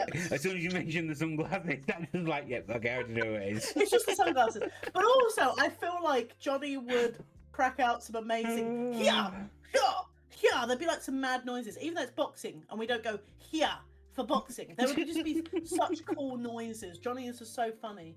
And like you said, Game Cakes, Johnny would probably just make me laugh, and then I'd be knocked out and I'd lose. And I'd be okay with that. Speaking of Johnny, right? I don't have my channel points activated, so unfortunately you can't do it. But he made me an absolutely amazing voice thing. So when people type nice or nice or news, his voice comes up and goes news, and it's so good. Oh my, that's amazing. It's so good. I'm gonna come into your stream and do that next time. Definitely. There's a few different ones. There's a few different chat commands that you can use, and they're all fun. That's the whole point. I need to learn how to do that. That's something for 2026. Word commands and stuff. Definitely. Yeah, I'm definitely more than happy to sit and teach you, because it was Johnny that taught me how to do it, so I can definitely forward that experience and show you. It's like I'm young Skywalker and you were the Jedi's, and you're teaching me things. I love it. Teach me the Force. Teach me the Force. Okay. Next question. Next question is from the absolutely amazing Kimmy T Mama T. Hell yeah. What's your favourite and least favourite thing about streaming? I think the first part's really easy. The second part is difficult. Okay, let's go with favourite part. Hands down, the community building. Definitely. It's probably predictable, but it's so true. It's the people I've been able to meet. It's the sense of belonging, even when, whether you're in someone else's channel, whether you feel that you belong in there, or whether it's your own channel and there's you're building a sense of belonging or community. I genuinely feel like there's people I've met all over the world that, if I need someone to talk to, I could message them, which seems wild. Like these people you perhaps have never even met in person, but you could reach out to. And like I said, when I have a stream where I question at the start, I think, oh, can I do this? Am I going to be able to be positive enough, as people deserve to feel good energy, and people make me feel better. It's such a It is. two-way street. It is. It's not one way. Like, for somebody that suffers with depression or anxiety and stuff like that, whenever I stream, it always perks me up just seeing everybody in chat and just chatting away and just doing the thing, Definitely.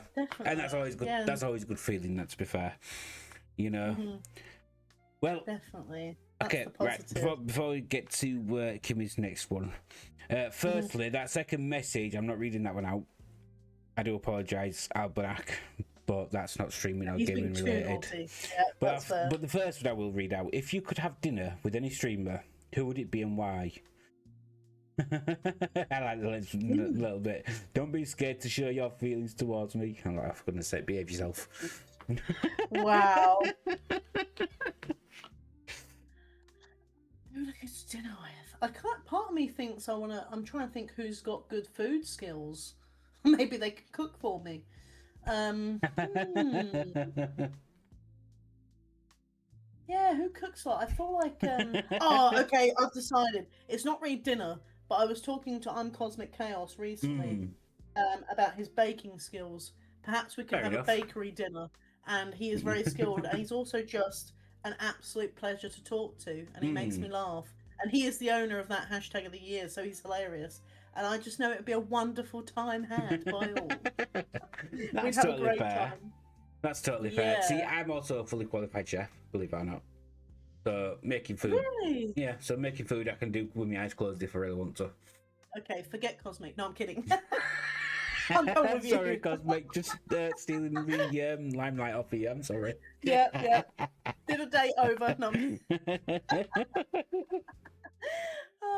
Oh, goodness. Amazing. Okay, next question from Kimmy. What's your favourite game and game character that you streamed? I feel like I already know this question, but I'm just going to wait. Favourite game and a game character? Yeah, I feel like I already know this answer, but we'll let you answer. Well, first I'm going to very quickly... Oh, I don't know. I love that you think you know. Because... So I assume it's not got to be a game character that I played. It can just be an NPC in a game, right? Yeah. No, I don't know if this is going to surprise people, because people probably think Jason or something. But I'm going to say it has to be. Oh, so close. There's so many good ones, but I'm going to go with my instinct. The very problematic Mr. Robson in Dinosaur with Double D's. It was one of the most unhinged dating sims we've ever played. I don't need to explain it too far. The name kind of gives you a sense of how weird it is. But there was a human cat hybrid thing called Mr. Robson, and it was just wild. Like, he actually had the craziest backstory that the game gave him, and then there's like this moment where he leaves you a letter, and it started reading it in this German accent, and we had no idea Mr. Robson had been German the whole time. And it was just, I don't know, he's brilliant. What a weird and wonderful character. Someone most people won't know, but he was brilliant. He stuck with me. That's totally fair. See, I was thinking it was probably going to be something to do with Baldur's Gate 3. Yeah, see, I love it, but I think. But no, I think Double D's surprised me how good it was and how much I enjoyed it, and I had to keep playing. Sometimes it is the hidden gems, though, right? Yeah, it was surprising. It was surprising. But no, good fun. Love that one. Okay, I'm going to say this one. Albanek says, if you could ban someone from chat for 24 hours, which, I mean, that's easily enough done anyways, because it's just a button, who would it be and why? And he goes, got a feeling you are going to say me. I don't know. See, Albanek forgets we had trolls before he arrived. I've got my 4 main trolls in my head. I'm thinking which one would I evict if I could for 24 hours just to get a break. I might give him this one. I might say Albanek because of his abuse of sound alerts. Like, I don't know about you guys. I don't know about you, Game Cakes, anyone in chat, but I am so easily overstimulated, and I don't mind. I'm not saying it's an issue because obviously I can edit the settings of my sound alerts at any time. So if it actually becomes an issue, because obviously moderation is a really important thing, and you've got to make sure that not only are your community comfortable, but you've got to be comfortable too, right? And you got to check in with yourself and make sure you're happy and safe. But I think, it's wild. And it's hectic, and I struggle to have any cognitive function when it's going that wild. So the occasional holiday from Almanac might be quite good. That's totally fair. No, but sometimes, well, as streamers, sometimes you've got to make hard decisions as well. So Yeah, that's also an understandable situation as well. And I know that what that's like because I've been there, which I won't explain on stream because it's the whole point of been banning the person in the first place. Okay. Okay, next question, which is from me. What is your go-to snack or drink when you get to gaming? Now, we already know that you don't drink coffee or tea, so it's actually kind of a good question. Do you know what? I'm quite bad for snacking when I'm gaming and things like that. And what I mean by that is not that I do it too much, but that I really don't do it because I find it so difficult. Like, I know it sounds weird, right? It's going to sound so weird, but for example, I really love Doritos. But if I'm eating Doritos, they're going to be all over my fingers, and then I'm trying to touch the controller. No, not doing it. That's no, that's totally fair. That's awful. So you've got to be really careful about what you have, haven't you? But in terms of drink, I do often have like some kind of energy drink, which is terrible. Either like just a Lucozade Sport or Mango Loco Monster. I'm so sorry. Other energy drinks. Oh no. Oh no! God bless you, Snoop. Welcome back. It's all good. You will be able to catch it on YouTube another time. So if you'd like to add my YouTube, you're more than welcome to. You'll be able to watch it all on there. Yeah, I finally also got a YouTube. Don't know where it's going to show. I don't know if it's going to show on people's screens, so I can't really it's going to show here and it'd be over there, and you have to. But yes, if you would like to, you're more than welcome to. Subscribe to my YouTube, and all the Talk Time episodes will be on there, plus past live streams, because I've decided recently as well that I'm going to start putting them on there. So then when they vanish off of Twitch, because they seem to like deleting YouTube, the live streams from the past off of there, you can watch it through YouTube as well. Love that. So there you go. Hopefully that is finger. So as you were saying, sorry, before we got just energy interrupted. Drinks, which is probably bad, but there you go. Occasional energy drinks, I think, like a Lucozade Sport or a Monster Energy, Mango Loco. Other energy drinks are available. I'm really not a big snacker when I game because I find it too fiddly and awkward, and I get very locked in. I get very kind of I want to be immersed in the Skyrim for hours on end and forget my own name. That's kind of that's the kind of experience I'm looking for. So I'm not a big snacker, so I'm going to be exploring on that one. That's fair. Yeah.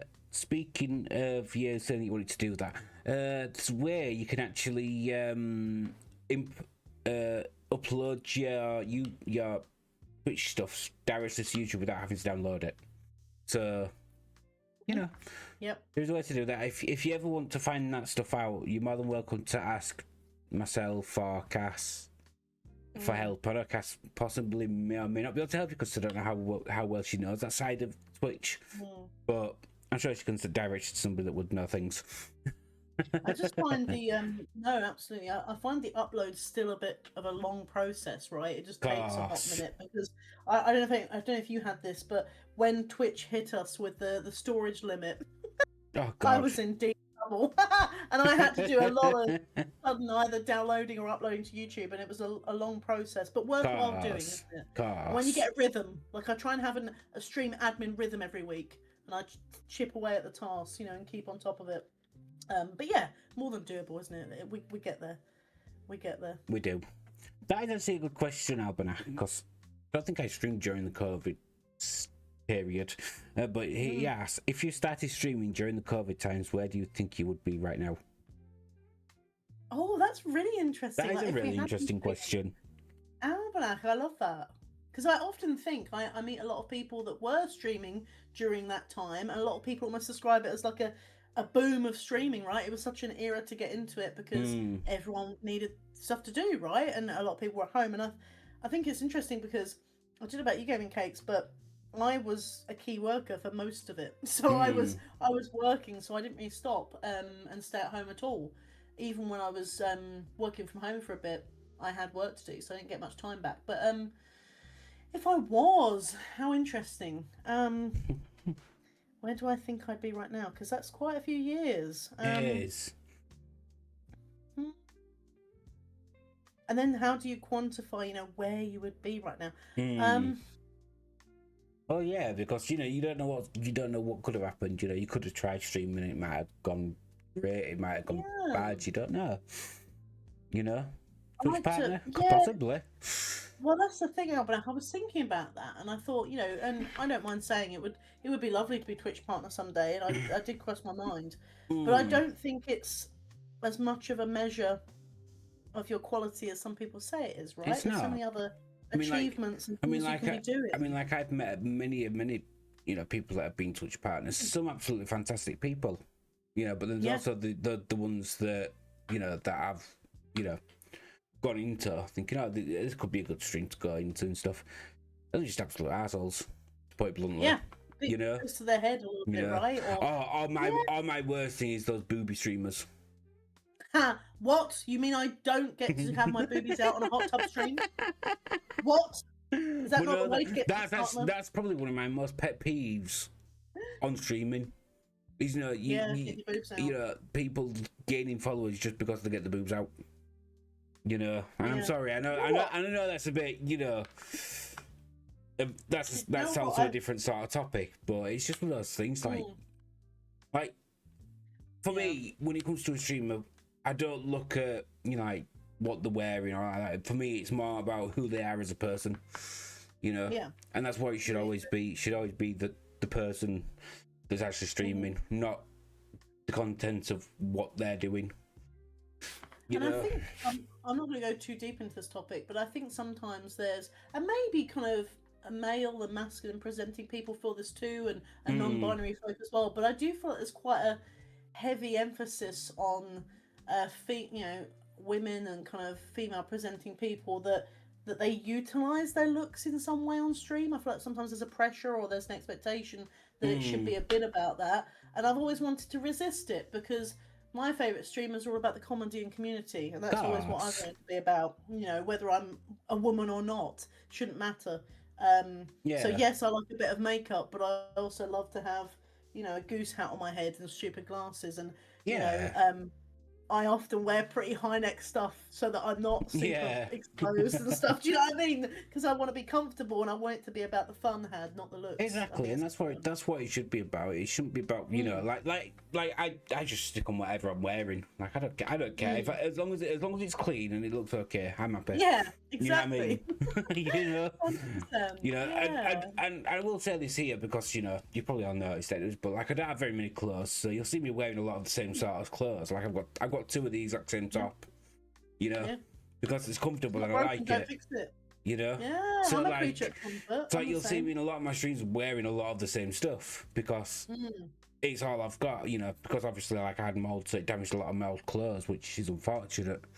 So I had to throw a lot of them out. So I think I've got like maybe 4 pairs of pants and 4 tops and that's it. So I've got to be washing them all the time.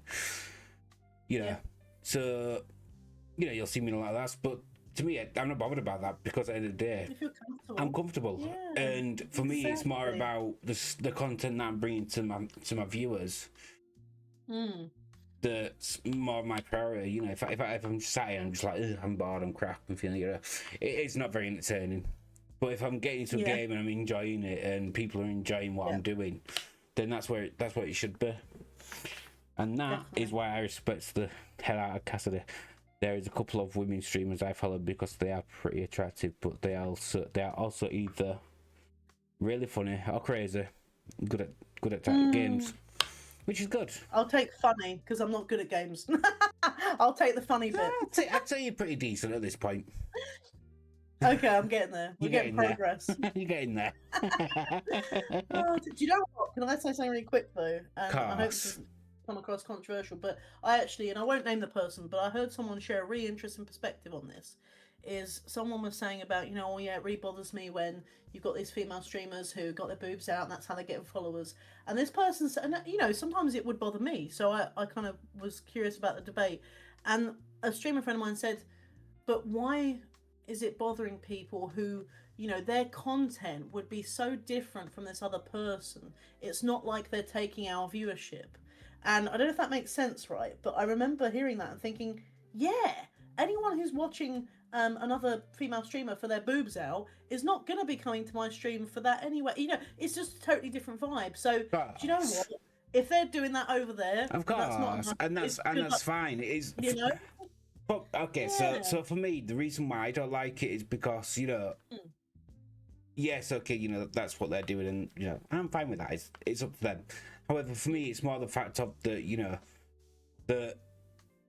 they're using their bodies in a way that I feel like they shouldn't really be using it. Not to get viewers and followers. Do you know what I mean? And that's where it gets to me. Do you know what I mean? Like, I feel like that shouldn't be a way for people to get the viewers and followers. I feel like if you want to get that, you have to put that effort in and make your content into something that people can enjoy. Yeah, like and hope not sell your body to be able to do that. Do you know what I mean? Like you, myself, and many other people on Twitch. We've put a lot of time and effort into our communities, into our streams and stuff, and we've made it into what it is today. And then you get these people that that are like, oh yeah, I'm just gonna take my top off and show myself off, and they just get thousands of followers in like instants, and it's like, yeah, that's just a bit, just a bit. It can be almost a bit disheartening, can't it? Yeah. It just feels like we're people out there kind of regrinding and trying to build something big. And exactly, Dragon. See that stuff, But yeah, there's other websites, that kind of thing. But I would challenge Snook's comment about Twitch was made for gaming. It maybe it was made for it, but it's certainly not just about that anymore, is it? Yeah, at this point, it's not just about gaming. I mean, look, we're just sat here talking about gaming and streaming. Yeah, but exactly. It's the exact same thing. We're doing something totally different to gaming. I've seen one of my favourite streamers is a blacksmith, and he's got a whole forge outside the back of his house, and he takes people around that, and it's amazing. See people's skills. Yeah, so cool. It's great. It really is. Okay, we've only got a few more questions left in the Discord, so let's try and get them finished because I don't want the stream to go on for like too long. Yeah. Sorry. It's not just you, don't worry. There was a lot of questions, so yeah. Okay. Another question for myself. What games are you looking forward to in 2026? Oh, I think I said, didn't I? There was some. I think maybe someone else. I think somebody already beat me to the question. Yes, Control is a big one for me. And at some point, the next Elder Scrolls. But not next year, probably. I don't know. Okay, that's quite a quick one. Okay, which I think this is a great one because there's so many of these. One from Kimmy T again. Do you have a favourite clip that was clipped this year? Interesting. Oh, do I have a favourite? Oh, there's so many, isn't there? So many. I'm going to give two examples if I'm going to be cheeky, but I'll be quick. One is I was playing a horror demo of a game called Hellmart. And there was just a fantastic moment where I just got screamed in the face at by this woman in the shop. And we had been talking on stream about how I needed to restock my peanuts. And this woman screams in my face in despair.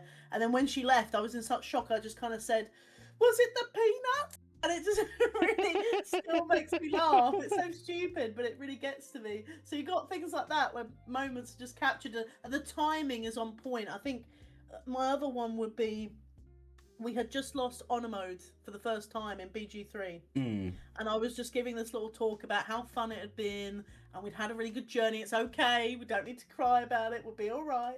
And someone played the sound alert of the Titanic flute, My Heart Will Go On, and suddenly I had to do the whole Jack and Rose thing and just go, oh my god, we've lost honor mode. And it was just a beautiful moment, so that sticks out to me. Gosh. I think my favourite clip from yours is obviously I miss my wife. Oh my gosh. Bing bong kills me, and you and I just lost it. It was amazing. Oh, I think both of us were like, our cheeks hurt, our faces hurt from laughing so much. Yeah, it was so good. It just came out of nowhere. Like we were just, just doing this thing. And he just goes, "I miss my wife." I'm like, "Oh my god, what the hell is this?" Never heard him say that before in my life. And I've asked him a lot of questions. So good. Okay, question from Albanak again. Absolutely awesome. Thank you so much, guys, for all your questions today. It's been amazing.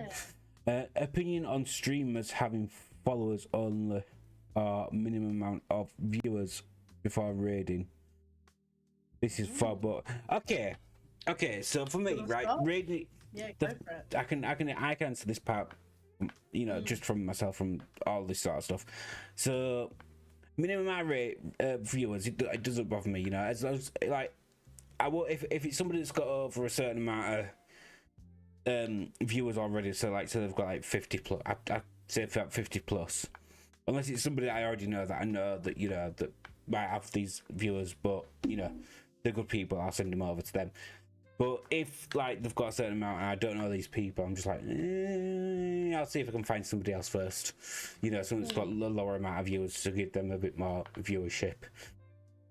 Now, when it comes to them having set to followers only, I feel like in some circumstances it's fine. But at the same time, I feel like there has to be a reason for them to be in the first place. I do have a friend that I'm possibly going to have on Talk Time next year called Nixa. She's absolutely wonderful, and she's where I got this headset from because I want to sub give away from her back when we were a mixer, and she has hers on follower only mode. And you've got to have been following for about 10 minutes before you can chat, and in some sense I understand that. You know what I mean? I feel like it's because she's been streaming for just as long as I have, if not longer. And she's learned some things somewhere, and that's why she has it, and that's fine. But I raided into last month, I think it was, and I thought, okay, because obviously I'm already following. I've been following her since she came on and moved over to Twitch herself, so I didn't know she had this follower mode on her. So when I raided into her, Johnny's like, "Oh yeah, she's got follower mode on. We can't chat." I'm like, "Oh." And that sort of killed the buzz a bit, and I'm like, well, I understand, they've got it on there for a reason, but I do think it's a bit disheartening that they've got that on there, so, but whilst I absolutely love her, I don't want to, make her feel bad or anything. Maybe she don't even know that it's on there, who knows? But I think you're right, though, there's reasons for it, and I think it's a double-edged sword, right? I think there's good cases for comfort levels. Someone might have anxiety, for example. Maybe they've got a lot going on in chat. I know some people use slow mode for that, to slow things down a bit, make things a bit more. But also people might feel that actually, depending on why they stream, maybe they want to keep it to a close-knit community and they want to keep it to more of a I don't say intimate feel, but you know what I mean, close and positive with people they know well. But I actually agree with what you said, and Mama T has said in chat about, I've had it before as well. We raid into someone, we realise they've got follower only, and whether it's my channel or I'm in a raid, and it really makes me sad because I feel like it's it's probably not, but it comes across as a tactic to force follows, and I don't want to have to follow someone before I've even spoken to them to get a sense for who they are and just chat with them, just to be able to put a message in. So I think I often stay away from it, because I just think I'd rather be inclusive and everyone can say something, and at least when you're being raided. And I think with the minimum viewer thing, because I think Alblas kind of hinting at this idea that when you accept raids, you can limit the size, right? Or you can set a minimum, you can say, oh, people have to have a raid of 10 plus or something to get into my stream. I think that's really sad. It really because is. I think no matter what size streamer you are, everyone started somewhere, and every viewer is a really positive impact on your space. And I just think it's really sad to limit it. And this also tracks back to, partners, like being a partner and stuff like, and, this is another frustration of mine You know, like when and I get, you know, like, you know, when you've got like several thousand people in your streams, got chatting and stuff, and I understand, you know, having to try and ignore what people are saying to a point, because, you know, trying to catch every single message is impossible. And I can tell you this because I remember back on Mixer, one of the people that I did follow back on Mixer, right, they raided into me with like over 100 people, and I'm like, oh my god, what do we get? You know, because there was just so many people and the chat's just going like this, and you're just like, what do I even do? Whoa. You know what I mean? You know? So I get that side of it, but when they set limitations, you know, I feel like that's a bit, you know, like, why are you setting a limitation on how many people can, you know, come and view your content? Because as well, if someone raids me and they're raiding as one viewer in their raid, brilliant. They've still chosen your channel. That's great. Exactly. You know, they've thought of you. That's such a compliment, no matter what the size. Exactly. And size doesn't matter. It's how you use it. Exactly, and it is. And thank you for that question. It was a really good question to ask that. Yeah, it is, definitely. Okay. A question from me again, and I think this is a really good one. Okay. What was the hardest game you have ever played? Elden Ring. I don't even have to think about it. Oh my god, Ring. Elden Ring. Yeah. Believe it or not, I've 100%ed it. Got the platinum trophy. Oh my god, gaming cakes! How? I don't understand. I'm so lost. I know you were talking about it the other day. I've tried it like 3 times on stream. I've even tried it off stream. My friend was trying to teach me a little bit, but I think it's just one of those games that I'll always find very hard because I just don't enjoy it. So it won't mesh with me. I get that. Know? Different things for different people, right? Believe it or not, my hardest game was Black Myth Wukong. Was which one? Black Myth Wukong. Oh, it's similar style, isn't it? Yeah, it's a very similar style, but type of game. It's a very different game. And I only said that because I have beat the game. Don't get me wrong, I've beat it and I finished it. But the final 2 bosses, without spoilers, are very difficult.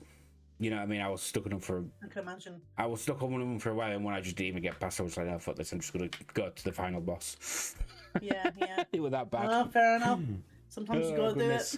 You know. But like I said, that one's probably my hard one. All the Souls games, I've completed every single one of them. You know. Oh god, I don't know how to do it. You know, like I've learned how to how the mechanics work, and right now I'm going through Elden Ring Night Rain, which is a totally different experience because it's not the exact same as the Elden Ring games. It's still got the difficulty curve, but now you've only got 3 days where you've got to rush through the entire map, get yourself leveled up, just to fight the final boss. Then do it all again when you die. Game cakes. I'm just gonna give you a sense of. I don't know if you saw me stream Elden Ring. You know, at the very start of Elden Ring, there's a bit where you come out of is it the church or I don't know. Welcome on in. There's like a church building you leave or something, like the first building you come out of, and there's one of those messages that says jump off the cliff, right? Now I don't know that's not what you do, so I end up jumping off that cliff 3 times before I realise it's not the right thing to do. One thing I will say. Never believe the messages in any of the Souls games. Yeah, ever, now I know. Ever. I was led astray. So that shows you the difficulty level that I can't cope. I can't cope. That's also another good question, Albanak. I'd say that's a 2-sided coin, in my opinion, because you've got some that do try to keep themselves as the same person, but then on the other side, you do have those people that do change because they're affiliate now, so they're like, oh, well, look at me, I'm better than everybody else, sort of thing. It's like, oh god, just go away. You know, so that's a 2-sided coin because like if I became affiliated and I started getting like thousands of views every day and stuff, like I probably changed slightly, you know, because obviously trying to keep up with messages, as I explained earlier, is very difficult today when you've got so many people chatting. But I'd also try and keep with the people that have been here since day one, and try and make sure that they still feel like they're part of the stream and still feel welcomed. And even the newer people, I would try my best.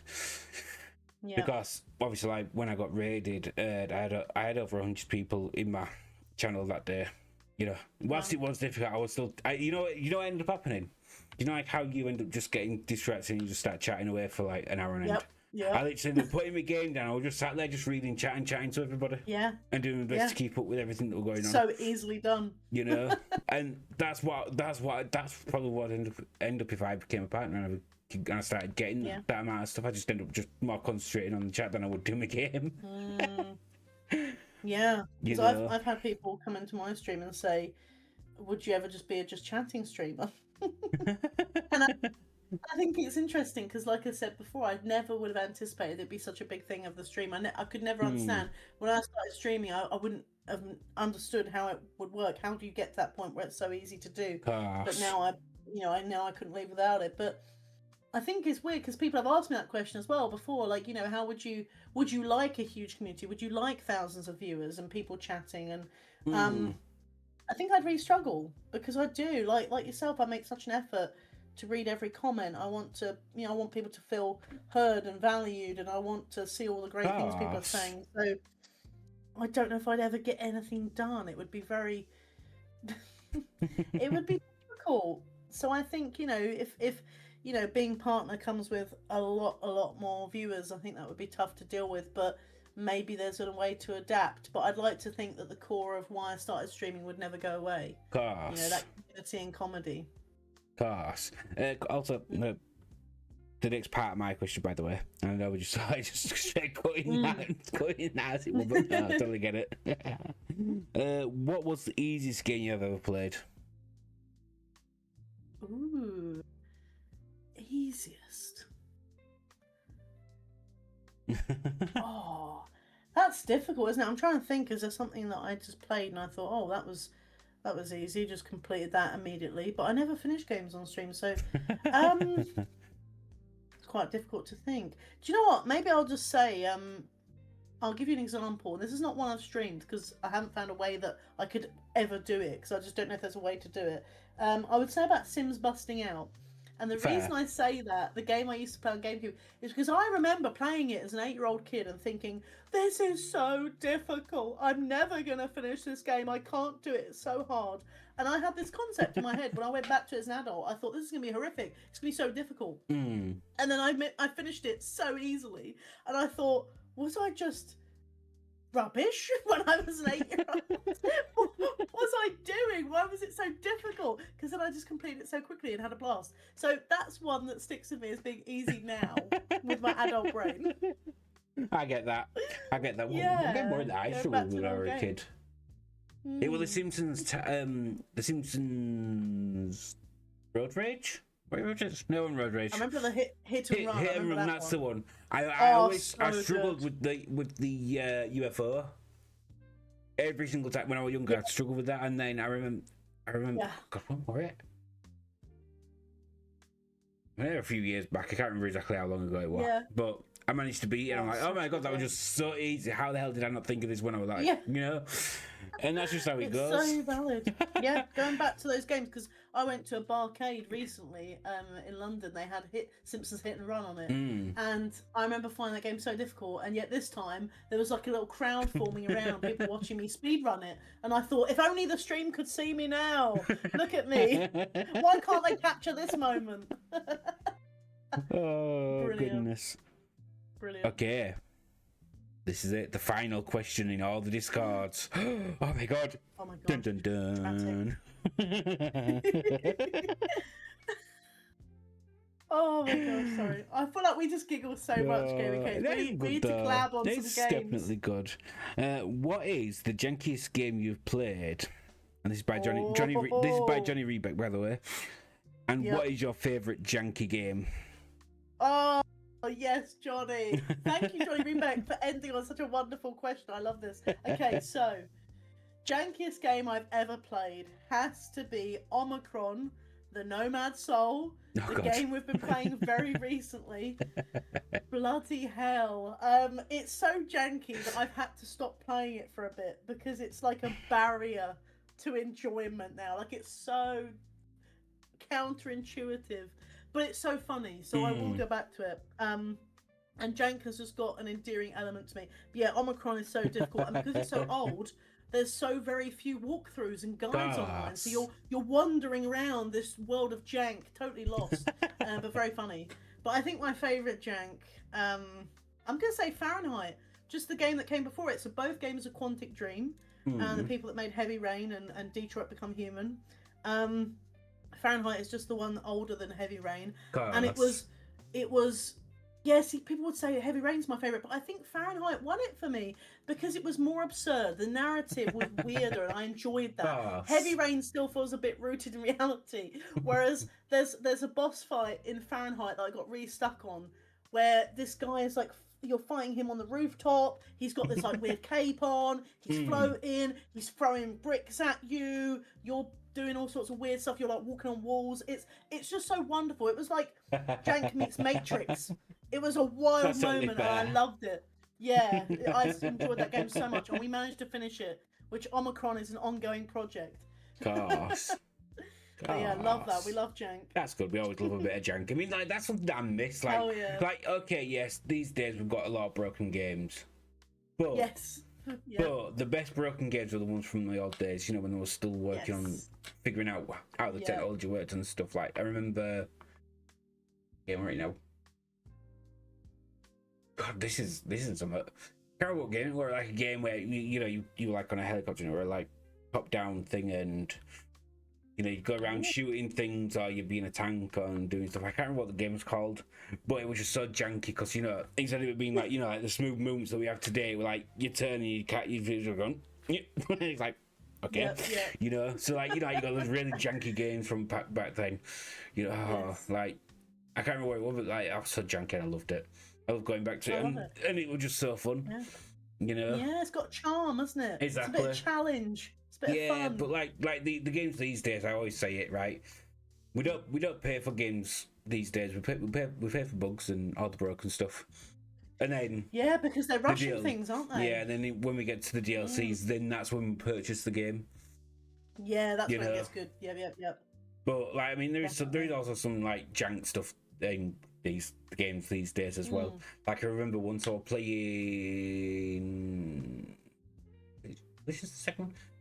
Well, it's the one that came after the 2010 Tomb Raider. I don't think what it's called. I think it's Shadow of the Tomb. No, it's not Shadow. That's the one after. I can't remember the order. Yeah. Yeah, I'm trying to think what it's called now. It's been a while since I played it. Yeah. Rise of the Tomb Raider. That's it. Okay, there you go. That's the one. Right. Well, I were on a level, right, and this guy came running at me. As I do, right, and I smacked him with something. I don't know what I smacked him with, right, and I must have hit him that hard that his head ended up in a wall, and he was so like stuck in a wall like this. Oh, see that reminds me of so many good like modern jank. Like you say, I would say Fallout 4. Yeah, Fallout 4 is best for the jank. Glitchy death poses, as I call them. They're fantastic. They're like bodies kind of fold inside themselves, like my body in Peak. Yeah, and also. I think another just quick shout out to a game called Among Ashes.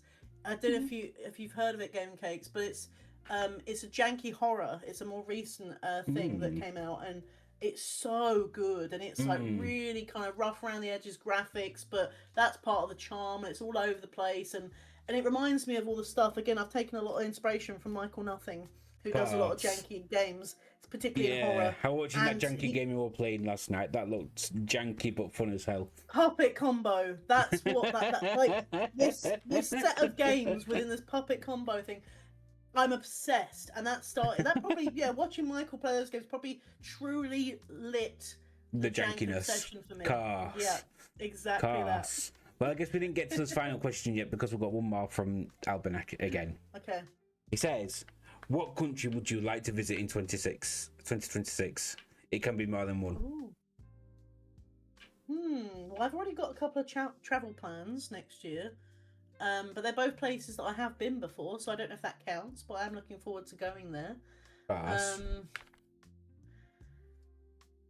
don't know, I'm going to keep it simple. I really loved going to the Netherlands this year. That was really cool to go for TwitchCon, and if I can, something I want to do this year is just explore more of it, because obviously going for the convention was really fun, but it means that you're all consumed with that. And I think I'd like Course. to go for longer this time and explore, not only Amsterdam as well, but more rural parts of Netherlands and just kind of. Course. I've been trying to learn the language as well, and it would be nice to just really immerse myself a bit more and explore a bit. Course. That's I get what that. I would go with. How about you, Gaming Cakes? Where would you go? For No me- money, issues. me- Where would you go? For me, no questions asked, I'd probably go Yeah. to America. Simply Oh, so I can amazing. Whereabouts? all over the place. Go visit everybody. like a proper Everybody road on trip. Twitch. No questions Yeah, asked. that's You such know, a go good shout. I'm go gonna say that see too. go see Orbit and Benny and Yeah. there's so many of us. Like I'm not sitting here trying to think of all the different people because it's just too many. Too many. But- Yeah. Just go over to America and visit everybody. Mhm. I love that. No, that's very cool. I think America's a great shout. And I think America's fascinating because it can feel like you go to, so many different places just within one country because so many different states are so different, right? And Gosh. that's really interesting. Proper road trip. Okay, well, one last question, and if you do really many marks this question, it will not be getting We're answered. cutting you off. We're cutting you We're off. cutting You're you off. banned. Joking. Oh, dear. But you can only save 2 people from 3. 1 Gaming Cakes, 2 Mama T, and 3 me. The other gets eaten by a lion. Yeah, Albanach is lion chowder. There we go. See, Easy there you peasy. go. There you go. Bye. No, I'm kidding. Would be him though. Absolutely. I think he'd enjoy it. It'd be like Albanach versus lion. We could all enjoy the spectacle. Oh, goodness. Love you, Almanac. Oh, goodness. Yeah, thank you for the questions, Yeah, everyone. thank you. That was great. Every Hell yeah. state is its own country, pretty much. Yeah, it's pretty much is like. Yes. I mean, I've got American Truck Simulator, and yes, whilst that's not the full amount of America, you still get the feeling of the sheer size. That's for sure. Yeah, You I know. bet. Okay, guys. Well, let's just say thank you so much, Cassidy, for being on today. Absolutely amazing. It's been a fun as always. I always enjoy Hell coming yeah. and seeing you, and we just been laughing all the time. Hell yeah. Thank you for inviting me. It's been honestly a pleasure. And it's just been really nice to be on a kind of podcast talk show that invites questions from community. It's been so much fun. And I'm really glad I met you. And it's been I can't even great. read Thank that. you for having me. Oops. KBT, thank you so much for those bitties. Absolutely amazing. Sorry, I was just so thrown back about what just happened then because I heard my notification come up. I couldn't see it because I need to change it now. Yeah. Come to the front and No, say it's me all right. behind everything. I'm just like, I was just saying thank you, and you're awesome, and I've had a blast. Aye, thank you, been and thank you so much for coming on. Like, it's like, Yeah, it's been a pleasure. like it gets honestly, it's getting harder and harder to pick people because there's so many amazing people out there to do the show. And I'm so glad I'm so glad I asked you to join because it's been absolutely fantastic. Thank you. It's a question of who first. I look forward to many, many more episodes, Gaming Cakes. It's going to be good. Well, so obviously this will be the last episode for this year. Oh yeah. Yeah. Merry Christmas, everyone. Yeah, Merry I kind of Christmas. had, I don't know, just stick that on my head for like the last minute. Merry Christmas, everyone. Happy New Year's. See, she's got a hat for literally every occasion, so it's fine. Yep, exactly. It's now Christmas. Yeah, happy Christmas, and hopefully, guys, I hope you have an absolutely fantastic New Year. Yeah. But next year, I'm looking to get Mads Milner on here. Yeah, I'm also going to speak to Small Poet because we all know Small Poet, and maybe some other people that we're not going to talk about yet because I'm still thinking. Suspense. Build the suspense. Suspense. Build the suspense. Love it. It's gonna be awesome, dude. I look forward to it. Absolutely, and thank you all so much for being here today. It's been absolutely fantastic. And guys, if you're not, please make sure to head on over to Cassidy's channel and go give her a follow. And also, if you missed any of today's show or you were late, you're more than welcome to follow me on YouTube, and I will be posting this up straight after the stream as a premiere episode. Oh, I love that. So you'll be able to catch it there. So thank you all so much for watching. What we shall do now is we shall go find somebody to raid. Beautiful. And send all the love there, and hopefully, fingers crossed, you know, us PC don't explode. Oh god, that's the panic of every PC streamer, right? Just every day. Oh, other day. Let's hope it doesn't explode. The other day, I was streaming American Truck Simulator with Dragon, and we got about an hour and a half into it, and then my PC was like, nope, screw you, and everything just reset itself. My PC just completely restarted. So I had to do a bit of fixing midway through the stream. I'm like, oh my god. Okay, let's see who is streaming.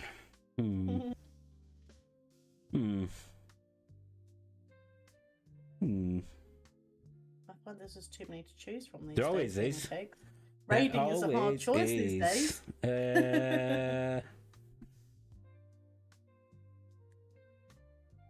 I know, we're going to send you somebody new, somebody that's been a member of a community that I've been a part of, which is the good, nice, absolutely amazing people. A person called It's Kiara playing some Planet Coaster 2. I love that. Roller Coaster Tycoon type game. Yeah. So what I'll do here is I'll go there. Because I'm terrible at trying to spell names. So hopefully they're not, you know, any streamer or anything. Because I'll cry if they are. Because you know what it's like. Yep. So let's do that. Let's do that. Let's do that. Hope they got that right. Yay! There we go, we did it.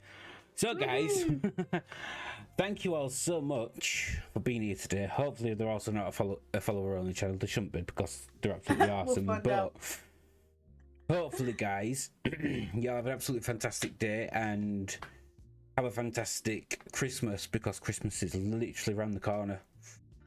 Merry Christmas and thank you Happy New Year soon. Yeah. And thank you once again, Cass, for absolutely being here and being absolutely awesome as always. And thank you for having me. It's been a blast. Right. And thank you all for being here today. And we will catch you all next time. Bye. Bye. Bye.